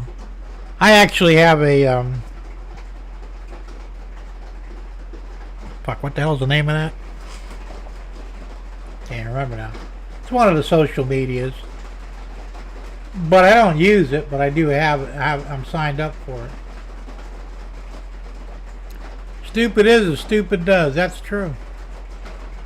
James says, but just found out this new OBS bot camera will work with my iPad and use StreamYard. Well, that's cool. Yeah, well, that movie was playing. Like I said, I already seen it, so I took that link that Tom sent me, and that's a Wi-Fi camera. I like the PoE cameras better, so I went ahead and did search for PoE, and I can get a PoE camera for around $54 that, you know, rotates and pans and tilts everything, you know, whatever they're called, PTV camera I think it's called. But 5 megapixels, not bad. Has, you know, night vision when you need it. I wouldn't need it, but, and the only thing I'd have to get with it would be a PoE switch. And then I could hook it right to my PC. So, and the PoE switch is $27. That's assuming I can't find the one I already have. But the nice one, the one for $25, has 8 ports on it. The one I had only had 4 ports. The more ports, the better, you know. If I could have more cameras, I'll add more cameras down the road. Is it raining over there? It is here right now, believe it or not. How much runtime do you get on those rechargeables for your UWT-50? Oh. You could be a millionaire. Yeah, I could be. I wouldn't know what the fuck to do with it, but I mean, you know, honestly, if I walked into $100,000, which is not a lot of money, but it's more than enough for what I would need to do. I could pay off some debts, which I don't have much of, and, you know, hire somebody to take care of some of the repairs around the house, because I'm at a point where I just don't want to do this shit anymore because it's getting hard. And buy shit for my trains, you know.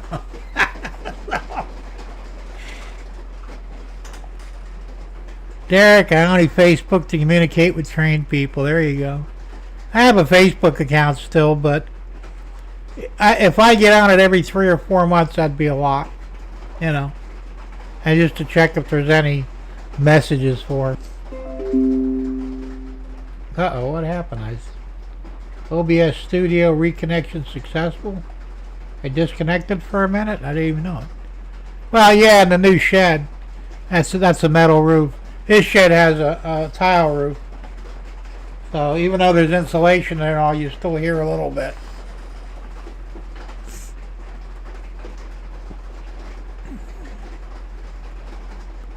Quasimodo, I have not tested enough, but I had them going for 2 hours on my life Monday. Well, that's cool. That's not bad. So, yeah, so, you know, as I said, it just, you know, there was a time, it was, well, prior to my stroke, I wasn't rich, but I wasn't poor either, you know. I said I was making roughly $7,000 a month profit. And, you know, I was able to do most of the shit that I wanted to do, you know. Tom says, I am looking into getting one OBS bot to make it an overhead camera for my live stream. There you go. Well, that's what I was thinking, too, you know, putting one overhead. I'll have to look into that. I mean, I won't do it anytime soon, but it'd be nice to have one, like you said, like on a gantry. Like right center of the fucking shed, and have it so that it would maybe possibly follow the trains around, you know. That'd be kind of cool. James says I use them in my scanner. Scanner uses power maybe about 1.5 hours. That's not bad. And I have 2 spare batteries. There you go. Derek says you look like a Chinese karate movie. Voice not matching to lips moving. Really? Don't know. I got a good signal and all, so who the hell knows? But for some reason, OBS did disconnect for a second, and it reconnected. Almost so fast I didn't notice it. Who the hell knows?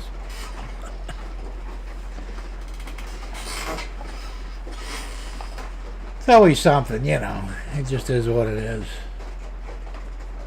That reminds me, I gotta print another paper towel holder for over the sink. I hunted down the file for it. The sound is, yeah, video and sound is fine. Cool. So I got a lot of printing to do. So Dwight just bought an OBS bot. Okay, that's cool. James says, Tom, I built a gantry, hope to mount to that. Okay. Yeah, you'll have to show us that, James, when you get it all set up. I'm kind of curious now. Derek says, I have about an 8-second delay. Yeah, you would. Hey, Model Train Aficionado, Chris, how you doing? Good to see you here, man. Sound cutting out? That could be me. I don't know, because I'm moving around a lot. How am I doing? Hell, I'm still kicking, man. Just not as hard and with only one leg. No, these are both, but I'm doing all right. I can't complain. So, yeah, like I said, I hope to get all this shit settled this year. Yeah, we still got a half the year left. So, now you have no sound. It's on your end. Or maybe not. I'm showing sound here. Anybody else having problems? Well, how the fuck is that deal? How about now?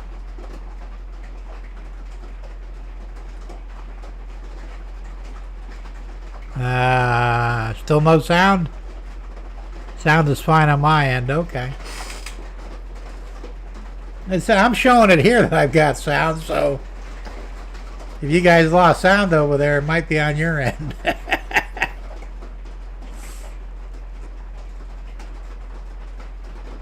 No issues here. Okay, cool. No, that's what I'm saying. Yeah, sound is back. Okay, it had to be on your end, James, because I'm showing all in the green here.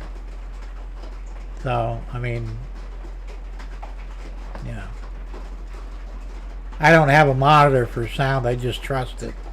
I look on my gauges, you know, on OBS, and it's showing sound. So.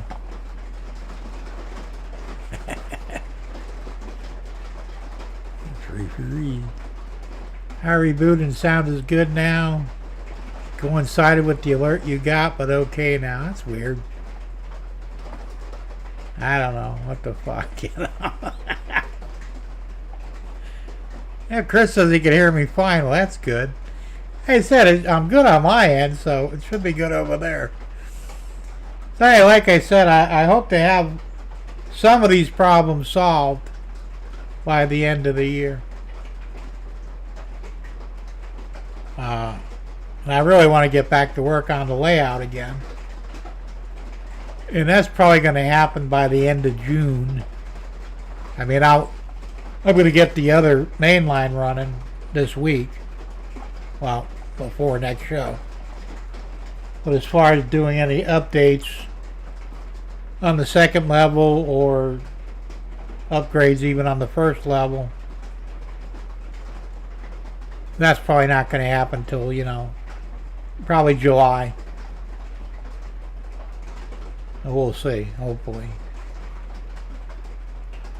Now, I'm not really concerned, but I've been watching the news a lot lately, and, you know, we've got what they call a super El Nino this year, the weather issue.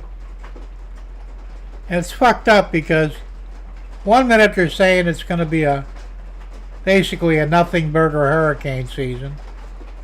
And then on the other hand, like a second later, oh, but you're going to have some really bad hurricanes this year.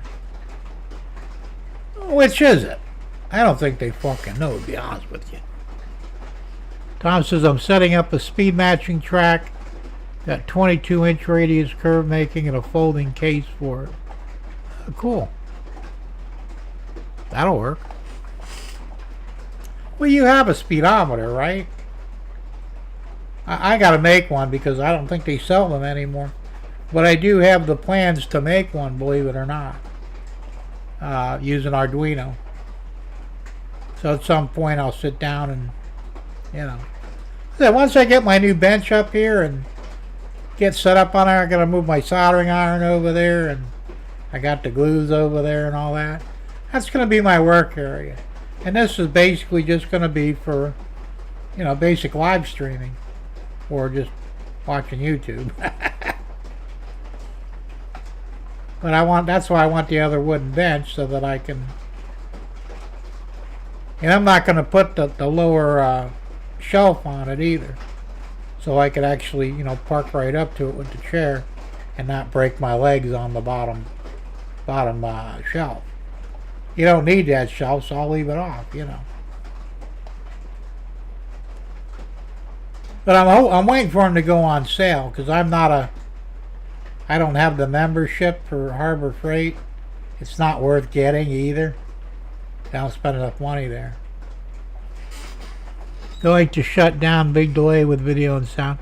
Alright, James, well, thanks for popping in, man, and we'll see you next week.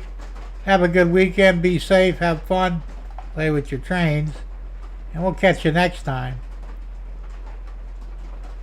So yeah, I'm gonna set it up so it'll be just like a desk. Jim, I have the AccuTrack 2 speedometer by MRT. Yeah, I know, they quit making them. I was gonna buy one. I should have when they were still making them. And then when I went to buy one, oh, we discontinued it. Well, like I said, I actually have the plans to build one using Arduino. It's actually a nice looking unit. It's very similar to the AccuTrack, and it's portable as well. So I'm going to go ahead and build one at some point, because see, I can speed match easy because I've got two long ass straights, you know. And you could speed match on a curve. You can do it, but it's more accurate on a straightaway. So I've got roughly, what, 20-some feet of straights on each side, both mains. Speed matching will be a piece of cake. Because, well, and then again, I may not need it, you know, down the road either, because I'm going to convert all my locos to Tsunami 2 decoders anyway. Because right now I've got a couple with the Tsunami 2s, and I've got the other ones all have ECUs in them, and I'm just not a big fan of ECU, you know. The ECU or ESU or whatever it is. I don't like the damn things. So, I watched your video on the switcher where you switched out the decoder on it, and I tell you what, it's a world of difference between the two decoders. So that's why I say it'll take some time, but I'm going to go ahead and put Tsunami 2s and everything at some point. You know, any future locos I buy will be DCC ready and not DCC equipped. You know, it won't really save any money, but at least I can put in what I want to put in. So that's just the way I'm going to do it from here on in. And plus, I'll probably do a lot of older conversions.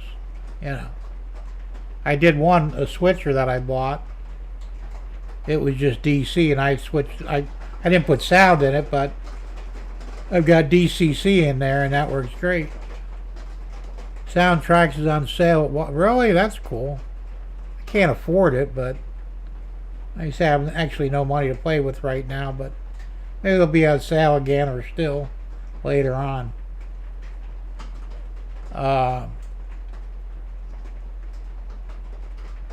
Yeah, I want to get. I'll probably get another switcher too at some point, and convert that one over as well. But I may put sound on the next one.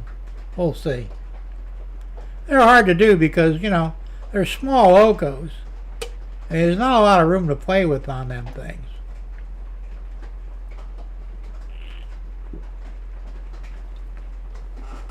Tom got a deal on his because it was already DCC sound equipped. Wound up having a 21-pin decoder board on it. So all you do is unplug the old decoder, put the Tsunami 2 in, and boom, he's ready to rock and roll. So really, I mean, that's the easy way to do it if you want to go that route. But I have to look at prices on everything because I'm getting flyers all the time from Train World and other places like that, and they have these sales, and I'm looking at their locomotives, and I'm going, they're on sale? Fuck, man. That's true. That's a good idea, Tom. Scale Sound they've got good stuff. Hey, Rail Artist, how you doing? Good to see you. I can barely afford DC. Why go to DCC? I play trains. I enjoy it. I keep it simple. Yeah, well, I don't blame you. I went to DCC. I could run DC on my lab. I have a DC loco now. I just type in it's 4 zeros for the code, and it runs on the track alongside the DCC. So I don't know if all of them do it. I know Digitrax does that. You can run both. Of course, with DC, you don't have all the features. And I plan on converting that to DCC anyway. That was a localizer. That's a, what the fuck was that one? It's a GP9 that I won from Vinny. His Christmas giveaway. I won that from him. It's DC. It's a nice loco, and I'll convert it easy enough. I pulled the shell off. I got plenty of room to work, and it's not going to be a big issue. Quality's also Waller's SD60 Sound and DCC on sale for really, motherfucker. That's cheap, man. $109. If I had the extra money, I'd buy that in a heartbeat. That's what I'm saying. That's a reasonable price to me. And they're inching up to $400. Like, scale trains, they're real close to $400. I think they're at $369 or $379 now for their rivet counter, DCC and sound. I'm not paying that much money for I'm just not going to do it, Ray says, I miss watching Vinny's live streams. I don't know if he's still on or not. I know he went back to the trains, sort of. He combined the trains with the model cars and model planes and model ships. I think he realized that, he was doing so much better when he was just doing the trains. And then he broke off into the model cars, and I guess he thought he was going to do a lot better, and he really didn't.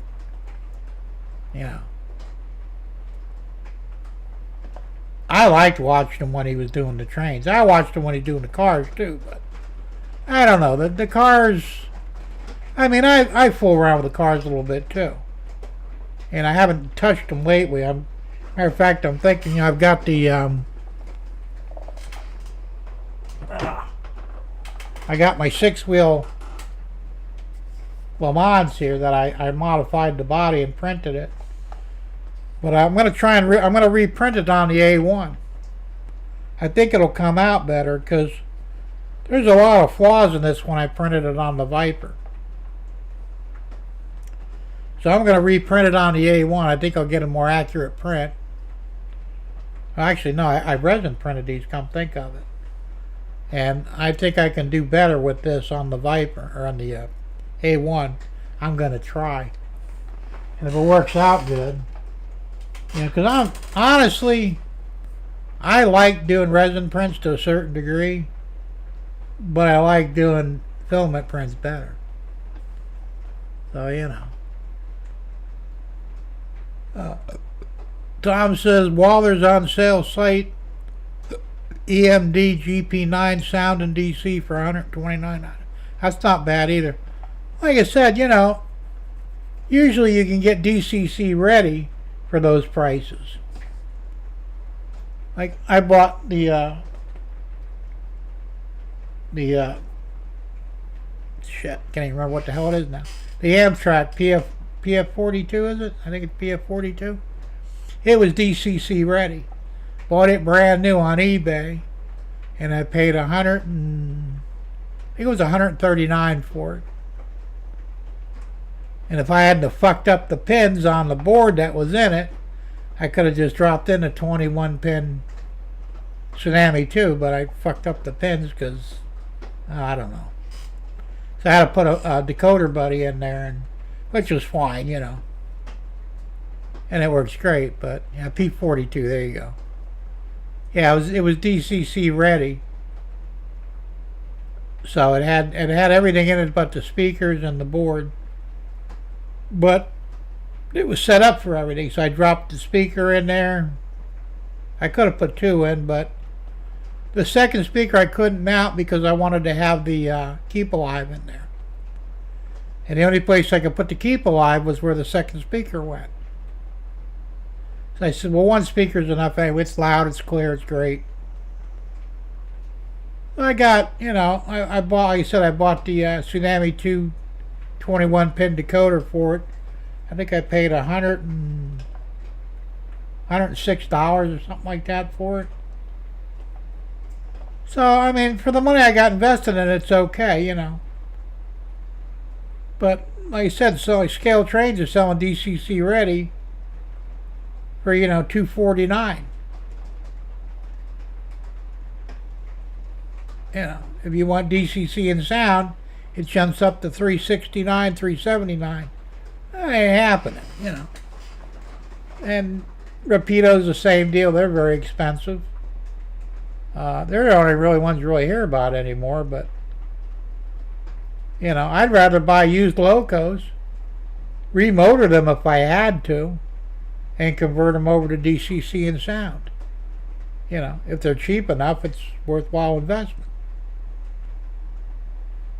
So, because I did notice with the switcher, I paid $35 for that. It's an SW1000. It's a Concore. And the motor's kind of weak on it. I have no time to count any rivets. There you go. No, they're nice machines. They're nice models. But they just aren't worth that much money, you know. And Scale Trains, I don't think makes the cheaper ones anymore. The Operator series. At least not locomotives anyway. Well, locomotives now are rivet counters, I believe. Because when I first bought from them, I bought 2 rivet counters and 1 operator, and the operator's really, the only difference between the operator and the rivet counter was the rivet counter had ditch lights and step lights on the sides. That's the only difference between them.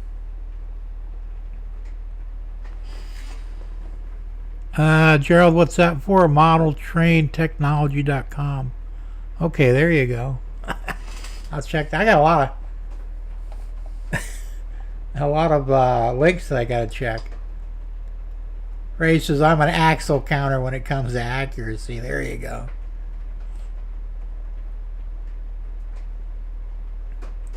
Still available for $125. Is that for the speedometer you're talking about? Because that's what we were talking about. They didn't make anymore. Not sure, but I could build one for next to nothing, so I might as well just build one, you know. The speed stick. Yeah, I read about those. They're pretty good too. Yeah, that sounds like the replacement for what Tom had. And they're nice. It's a nice setup, but well, if I could build one for $30, I'll just build one, you know. I mean, I got most of the stuff here. I even got a spare Uno board, although they recommend the Uno Nano board for that, which you can get one of those for $8, you know. So, not a biggie. But Jim's still here. Yeah, hey, Russ, what's going on, man? Hey, I watched your video today on that cordless soldering iron, and it really confused me at first because I'm going, well, it's got a cord. How can it be cordless? But then I saw you hook it up to like a drill battery. That's pretty slick. I don't know if I'd buy one or not, but it's still pretty slick.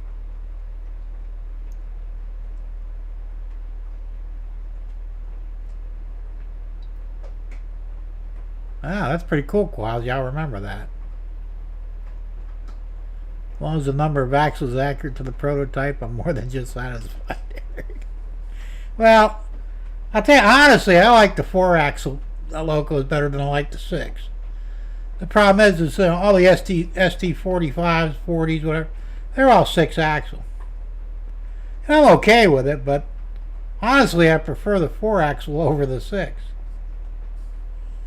You know, for diesels, but I'm not going to bitch about it. I don't care. I have an affinity for ST45s anyway. And I plan on, I've got to get 2 more because the sugar line now behind my house, they're running 2 SD45s. And I think they got one's a tunnel motor. So I'm going to get a tunnel motor and another one, a regular one, and paint it up in the new paint scheme because they changed it. And that's what's going to run on my sugar line most of the time. But I also have the replica of the 148. So I'm not sure how I'm going to work that because I can only work one or the other. So maybe I'll run the 148 on the weekends or something and the diesels on the weekdays. I don't know. We'll see, but still I'm trying to match what's actually out there. So, you know. Scale Trains has museum quality rivet counter and operator. Well, they had that the museum quality, that one that the one with the turbine. That was an $800 fucking locomotive. Ah, no biggie, Spike, man. You're okay, Thomas. I thought they did away with the operator locos. I know they make operator rail cars, but I'll have to look into it again because I was buying. They had their operator box cars, the plain ones with just their logo on it. They were selling them for $10 each. Cause I bought a shitload of them, and I repaint them. And if they ever come up with them again, I'll buy more. But I know they've been out for a while. So, Thomas says, I've been working on my Lionel HO train layout. What were you doing on it? That's cool. So, well, like I said, I just can't justify spending over $300 on a locomotive. I just can't do it, Jim, I was just on Scale Train's website. That's what I saw for engines. Okay, maybe they brought them back. Because some guy was bitching about it. It was about 6 months ago, saying that they quit making the operator series for locomotives. He was pissed off because he didn't want to spend the extra money on the rivet counters, which I don't blame him. Either he was wrong or they brought them back. I don't know. Mark on HO sound equipped digital locomotives are close to 5. I know, that's ridiculous, man. I was going to buy a brass HO 482. They want way too much. $500 not for me. Yeah, like that's what I'm saying. It's too damn much money, man. You know, I love the hobby, and I like really highly detailed locos and stuff, but I'm not willing to pay that kind of money for them. I'm just not gonna do it. I want reasonable pricing for things. So it is what it is, I guess. But and then if there's guys out there who want to spend that money, that's fine. If they have it, spend it. But I don't have it, and even if I did, I don't want to spend it.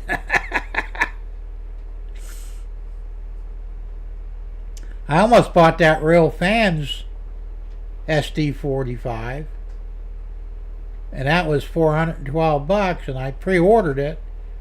And it's probably a good thing, because like I said, after kind of sitting on the whole thing for a few months while it was pre-ordered, I said, that's a lot of money. Do I really want to spend that kind of money on a locomotive? And of course, I said, nah, I don't, and I canceled the pre-order. It'd still be cool to have one, but that's just too much money. Russ says if you already have the battery platform, the soldering iron was $23 tool only at Lowe's. Thanks for watching. Anytime. I watch all your stuff when I get notifications for it. That's cheap though, $23.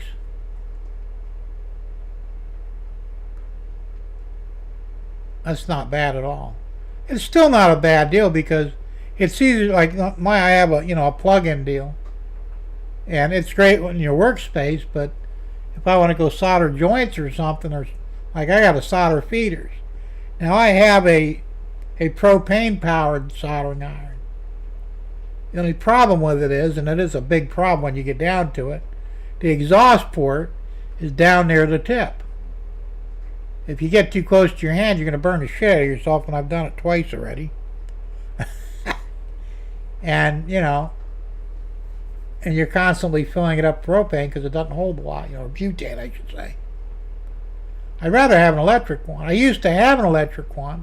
I got as a Christmas gift from a friend many years ago, and it died out.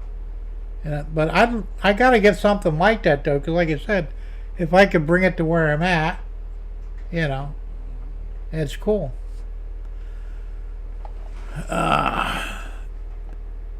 Thomas says, I want something from $150 to $300. That's fine. Yeah, me, I'd probably stop at $200. Like I said, if I get DC or DCC ready for under $200, I'll put the decoder and the speaker in. It's not a big deal. He greased and all that. Okay, that's cool. It says, I think the Kit Classics were the cheap train cars.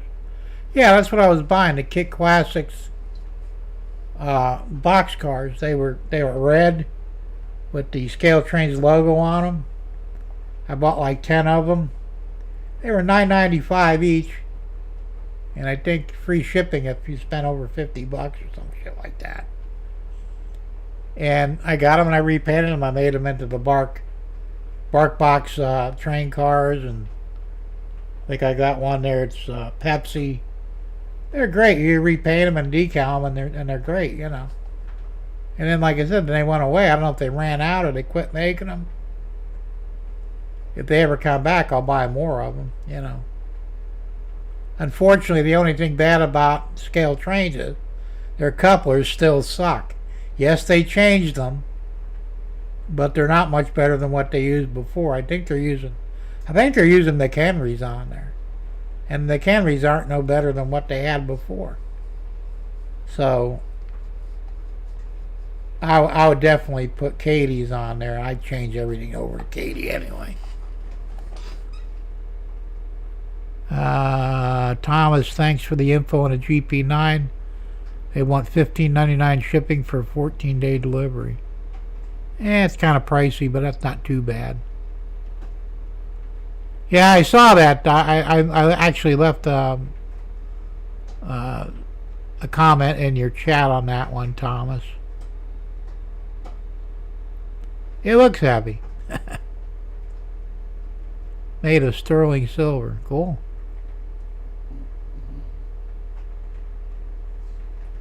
Micro trains couplers, if you're running N scale. I don't run N scale, but they're supposed to be the best couplers for N scale. Derek, I got an engine from Walters and they said 14 days.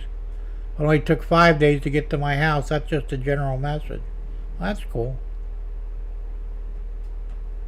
They were probably a lost leader for scale trains. Yeah, maybe. Who knows? As I say, they've got to get realistic. I mean, I know prices are going up on everything. It's ridiculous, You go to the grocery store, I get a few items, I spent $100. What the fuck, Well, I didn't spend $100. I spent $74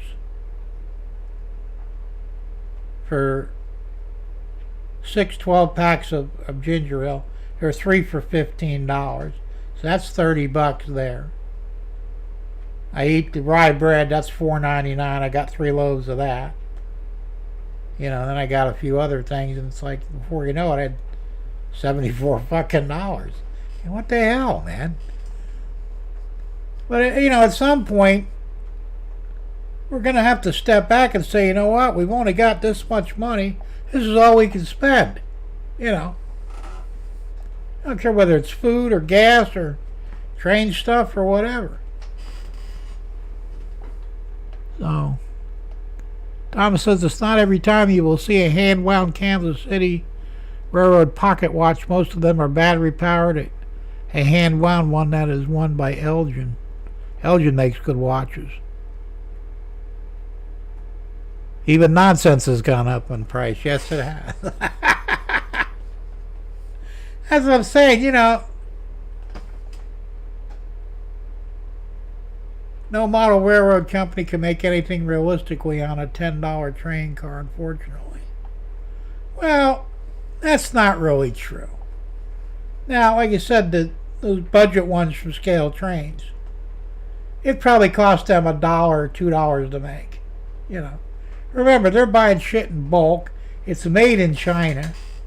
They're probably buying 10,000 at a time.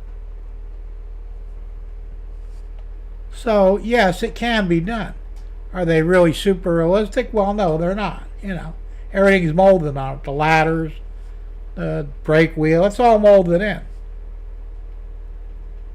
But you could build a decent train car, I think, for around $30, $40. And I would pay that much for one if it was really super detailed. But see, what kills me is, I got a flyer from Train World the other day. They were all Rapido stuff. They had Rapido boxcars for $29.99 and the cheaper one for $19.99. I couldn't see the difference between the two. They had tankers for $19.99, which wasn't terribly bad. Then they had flat cars for $19.99. Now, wait a minute here. You're telling me a flat car and a tanker are the same price? Why? There's no reason for that.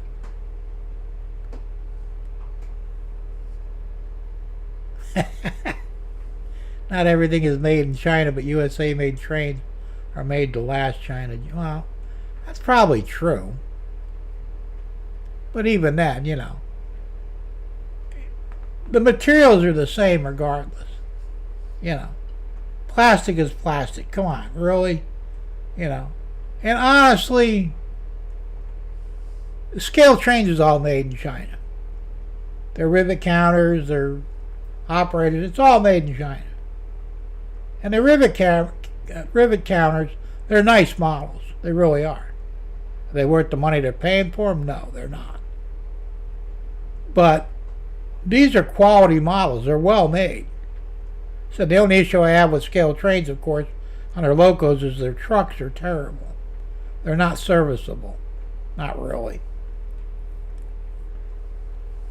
So we could make them over here for the same money if we wanted to.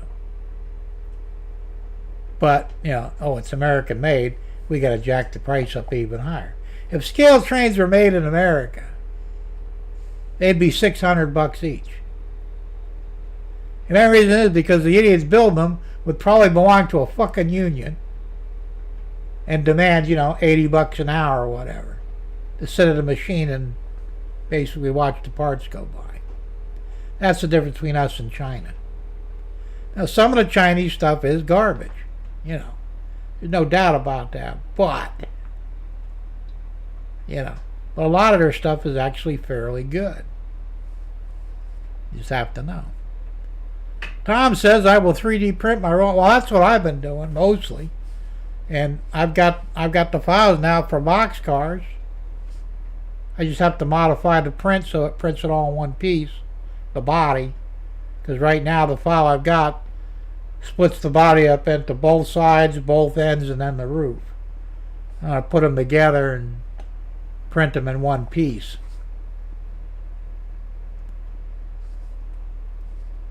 And I'll start printing my own boxcars. I can print the chassis easy enough. I print trucks. They already have wheels and couplers. What else do I need? Excuse me, got the hiccups. Thomas says, I had all metal freight cars. I had 30 of them. I sold the set for $350. Wow. Well, yeah, all the new Lionel stuff is made in China. But you get pre-war, that was American made. And some of the post-war was American made too. Some of it. I think they sold it off to China probably in the 70s or 80s. I don't know. Costs a lot more to live here than it does in China. Well, that's true. Like I said, they've kept everything cheap now over there. We weren't much different to them back in the 60s and 70s. I remember paying 48 cents a gallon for gas. I remember 25 cents a gallon before I was legally old enough to drive. I used to fill my fucking moped up. It held 1 gallon. Cost me $0.25 to fill it from empty. So, we just got stupid over here, more is better, bigger is better. But it's not. All we did, we jacked up the amount of money, but our wages never went up with it. I was doing better making $2 an hour, minimum wage back when I was 15. I was living the American dream on that money. 1 week for your rent or mortgage, 1 week for your bills and utilities, 1 week to save, and 1 week to fucking piss away for things you wanted to do. I never saved my money, so I had 2 weeks to piss away shit. $2 an hour. I was living better then than I am now.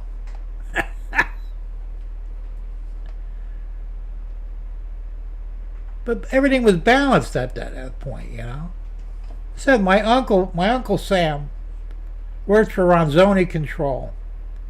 Now, the guys that made pasta, Ronzoni spaghettis and shit. He was an outside salesman. He made 25 cents an hour less than the CEO of the company as a sales rep. He got a lease car every 3 years. At the end of the 3 years, he could buy that car for $1. You can't do that anymore. This was back in the 60s. Yeah. We fucked everything all up. Yeah, I used PLA on that, Derek. I've done a few here. They've come out good. Jim, anything on the sugar line? I haven't done any yet, but I intend to soon. I just have to get 2 SD40s. One will be a tunnel motor, or SD45, whichever one's a tunnel motor. And I've got to repaint them into the new paint scheme that the sugar has now. What were the wages back then? Well, that's what I'm saying. $2 an hour was minimum wage. I was working at a restaurant, washing dishes, living the American dream. you know. But you could still buy 2 loaves of bread for $1. Gas was 48 cents a gallon thereabouts. Everything was cheap. I was renting a place at 15 years old, because I lied about my age, because, I had this one. People thought I was older than I was. I rented a 2-bedroom, 1-bath apartment for $65 a month. Everything was included except for a telephone. You wanted the phone, you had to put that in yourself. Water was covered, electricity was covered, garbage pickup was covered. It was great. We were living good, man. Everybody was living good back then. Well, Tom, you're older than I am. By what, 12 years, something like that? 75 cents an hour. Yeah, I don't doubt that.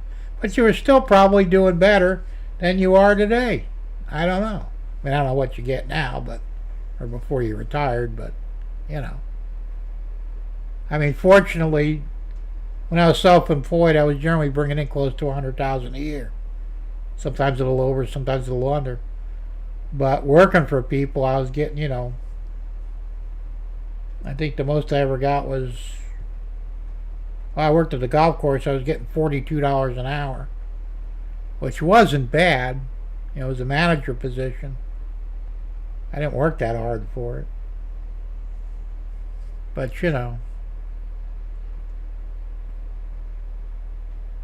Quasimodo says, Derek, join Waller's Rewards Program. Free shipping with a $150 purchase. There you go.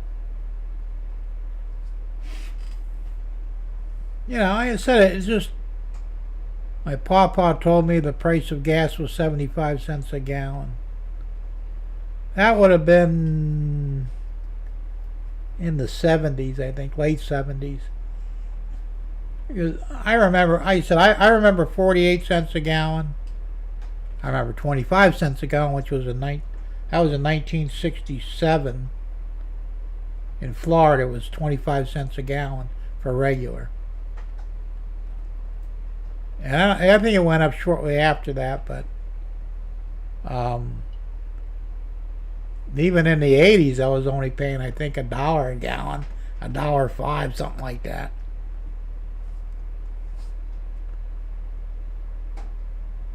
Tom says, I started driving at 16 cents a gallon. Yeah, like you said, you're a little older than me, Tom, so,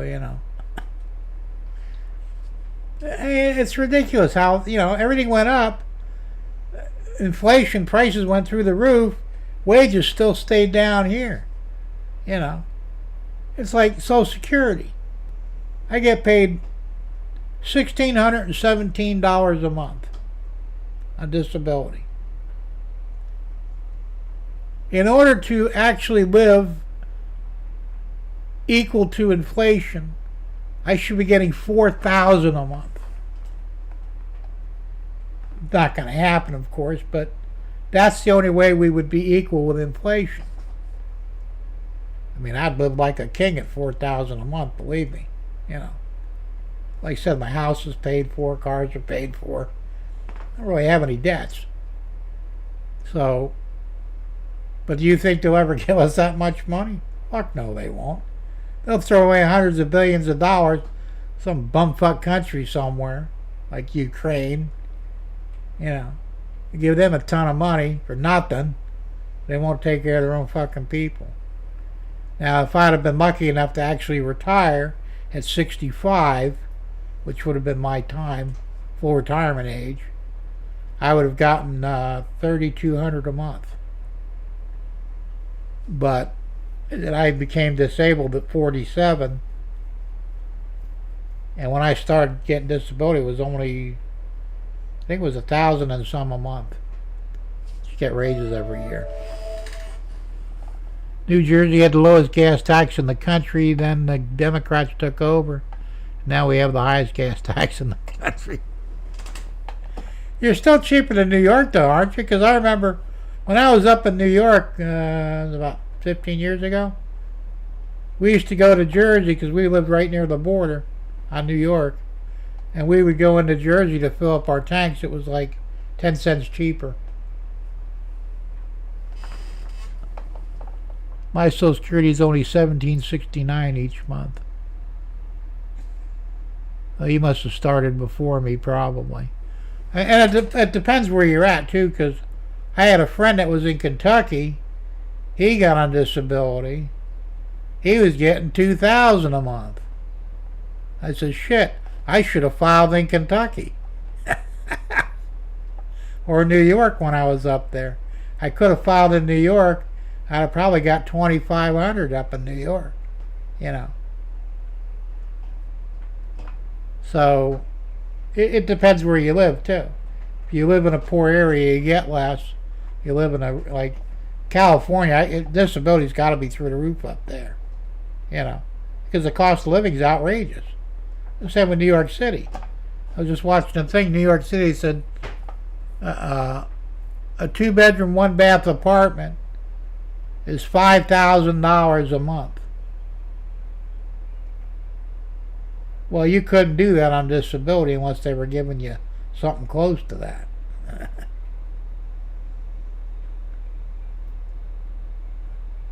The rest says, did you claim at 62, Joe?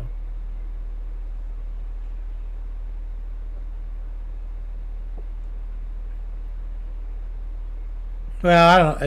Is that Social Security or disability? Because disability is kind of a set price depending where you go. And my wife, she claimed at 62 and fucked herself because she doesn't get hardly shit. If she'd have waited 3 more years, well, I think she had to wait till she was 66 for full retirement age because she was born in 1960. So, but she could have got almost double that. What she's getting. And I told her to wait, but she didn't want to, so, you know, that's her choice. Joe said he retired at 63. Like I said, it depends how old you are. I was born in 59. Retirement age, full retirement age was still 65. And I think in 60 they changed it to 66. And I think full retirement age now is 70 or something like that. I don't know. Had to retire when Dad died. That sucks. Yours is pretty normal for 63, Joe. Yeah, it probably is. Depends how much you put in, too. See, I put in a shitload of money into Social Security. Because, well, I didn't pay taxes that much. You know, I kind of cheated the government on taxes, but I put most of that money into Social Security. Jim, that is Democrats, not Democrats. Or Democrats. Demon rats. They all need to be fucking thrown out of the country anyway. Ray says, I was born in 1985. I'm old. If you're old, I'm fucking prehistoric. I was born in 59. You know, like I said, and they're making it tougher on, you know, later generations because they're you know, I think they said they wanted to raise the age to 75, I think, for full retirement benefits. That's fucking outrageous, you know. Yeah, it's based on your payroll tax. So I said I put a lot of money in. And the last time, he used to give us yearly reports on what we would get back at full retirement age. And I was at 3,200 and change. But Joe says I was 35 and 85. Okay. Well, you're not that old. Not really. Oh, well. Okay, how old was I in 85? I don't know. I know. I'm 66 now. I'll be 67 in September. I'm fucking old, man. Sorta. I hope I live a long time. I don't know. Russ says I'll be dead at 75. You keep saying that, but you don't really know that, Russ. You know, you might be the exceptional one and live to be 100. Yeah. My mother-in-law, she's 86 or 87 now. She's outlived everybody in her family, you know. They all died in their 50s and 60s. And she thought for sure she wasn't going to live that long, and, you know.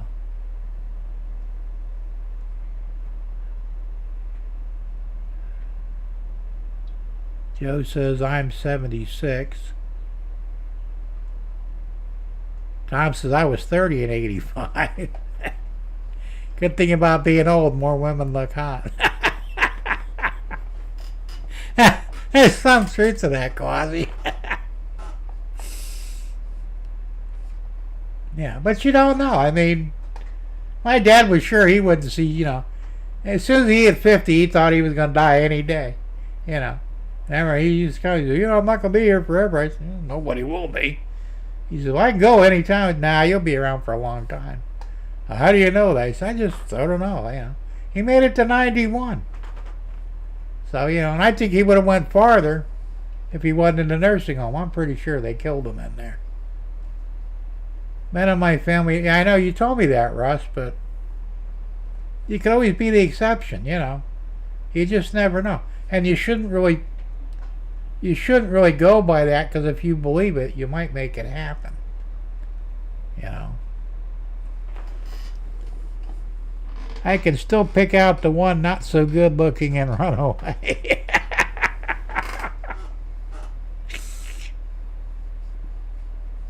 That's funny. Yeah, I don't think about it. I mean, I'm married, so I don't have to worry about that, but yeah, I don't know if I'd want to be. I don't think I'd want to.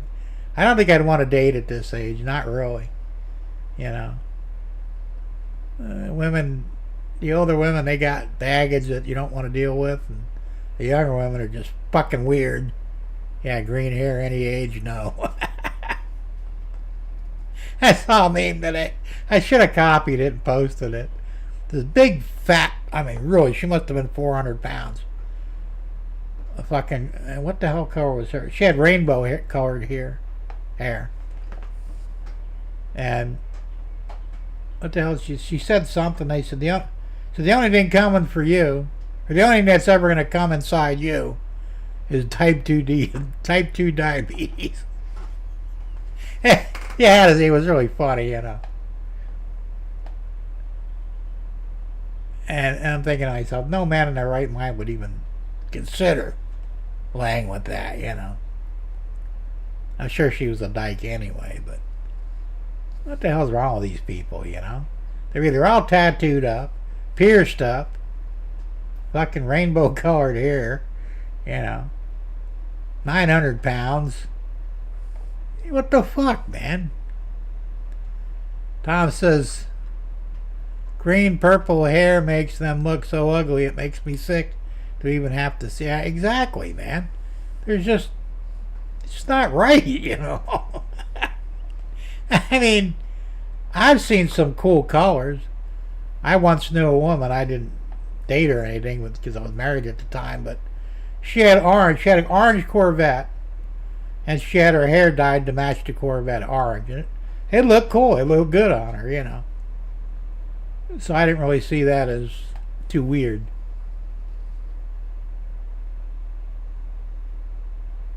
So I have to make a decision about Social Security soon. My family history will have to be a part of my decision. Okay. Not quite sure what that means. Tuck tattoos. Yeah, there you go. Even the flag and for Old Glory won't work. There you go. Nah, I mean, I wouldn't touch half of that shit, you know, with one of your guys' dicks, man. Ain't no fucking way, you know. So I'm saying, could you imagine dating in today's society? It's got to be a disaster. I mean, I know there's still good women and good men, too, for that matter, out there, but the vast majority of women, they're fucking losers. And the men aren't far behind them. I mean, you know, for women looking for men. It's just fucking nuts, man. I wouldn't go there. And I'm still old-fashioned, you know. The old ways suit me just fine, you know. The woman's place is in the home. I mean, I don't care if she works or not, but realistically, though, you know, her job is to cook and clean, take care of the house. My job is to provide the finances, you know. And the women today, they don't see that, you know. They're just like, we want you to do everything. Yeah. You know, what's that go? What's yours is mine and what's mine is mine. No, it doesn't work that way. Tongue stud and a bottle of whiskey and one of my friends would do it. Yeah, I'm sure. Russ says it means if I wait till 70 and die, I won't get Social Security, Jim. I will be 62 soon. Oh, yeah, I guess that would be an issue. Well, I mean, you don't want to screw yourself financially, but then again, you don't, like you said, you don't want to wait and drop dead either. It's a tough call, you know. I wouldn't even know how to go about that, to be honest with you. Tom says most women are looking for a man that makes $1 to $2 million a year. Yeah, they have to be at least 6 foot tall, and with a six-pack for a gut, and okay, and they drive a fucking expensive sports car. It's like, yeah, you'd be waiting a long time, bitch, for that. You know. Problem is, he'd have to chew his arm off in the morning. That's true. I don't know. You know, I wouldn't want to be there. And these dating sites and shit, I've never been on one, but I wouldn't even trust them. You know. You don't know whether you're talking to another guy or some fucking bull dyke or who the fuck knows, you know. That's some messed up shit, man.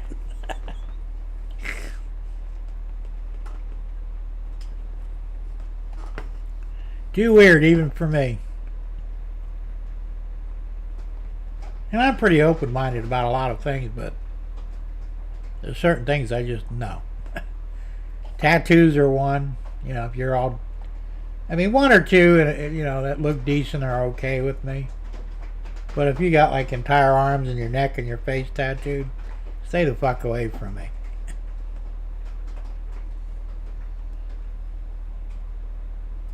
You know, I don't care about height that much. I'm short. I'm 5'6" now, but you know, I've been out with taller women than me. I've been out with shorter women than me. I don't see what fucking difference it makes. One woman said, we're the same size in bed. You know, which is true.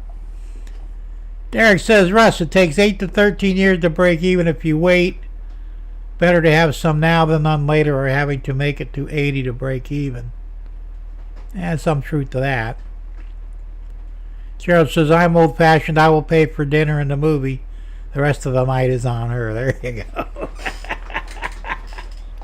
Absolutely, you know.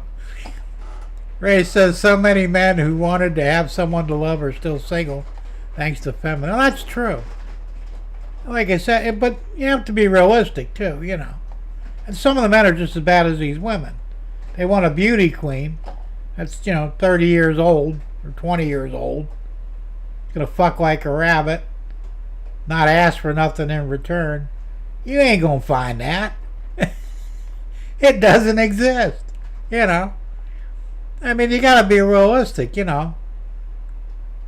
I would look for a decent looking woman. She wouldn't have to be beautiful. It'd be a plus if she was, but doesn't have to be. You know. Of course, she'd have to be a reasonable weight. I don't do fat women. And I'd be fine with that. You know, like I said, as far as she understands, the man's in charge. Because I am. You know. We'll get along just fine. But that's the problem nowadays, as Ray pointed out. These fucking rabid feminists out there, they want to run the show and expect you to finance the whole thing. Fuck them. You know. The lady says, you know, what do you bring to the table? They ask the women. And she goes, well, this. Well, this ain't that great. You know. You got to bring more to the table than just your tits and ass. You know? Those are the women that stay alone until 45 and talk that there are no good men left. Yeah, exactly. That's the way I am leaning, Derek. Okay. Big Jim, that costs a lot of money. Yeah, it does. No boy boobs. There you go. So I said, you know, I would be extremely picky. You know, because I am. You know, I always have been. Not to the point where, like I said, I got to have a model or a beauty queen, but, you know, I wouldn't date an ugly woman or a fat woman. I just don't do that. Even though I'm fat, you know, but still, you know. They think they have a gold mine and you only get the shaft. Yeah, there you go. I always said I'm in charge, then I got another puppy. There you go. Well, like I said, you know, my wife gets pissed off at me once in a while because she's, you know, you're too old-fashioned. You're living in the old world. I go, yeah. So, you know, and my house, my rules. You know, you don't like it, you know.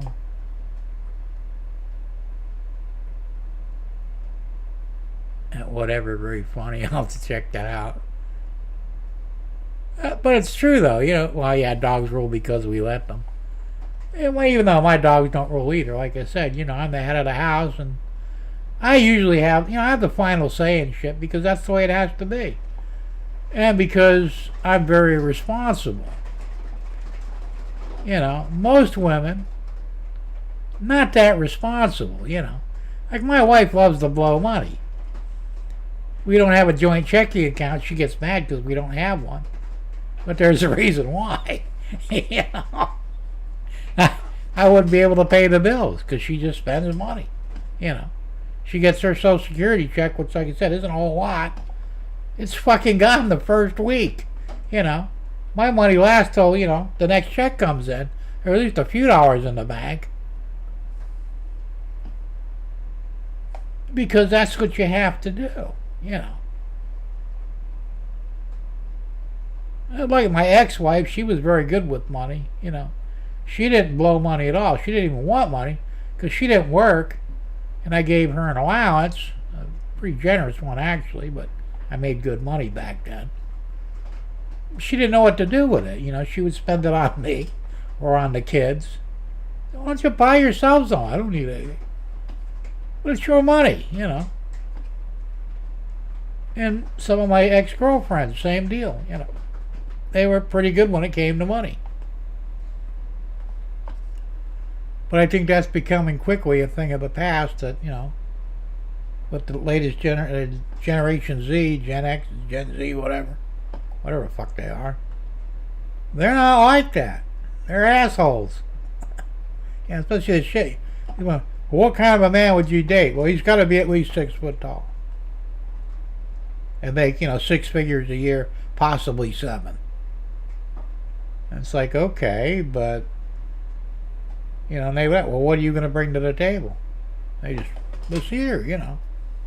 It's like, bitch, you ain't got, your tits ain't big enough and your pussy ain't tight enough to fucking justify demanding that kind of a thing out of a man, you know.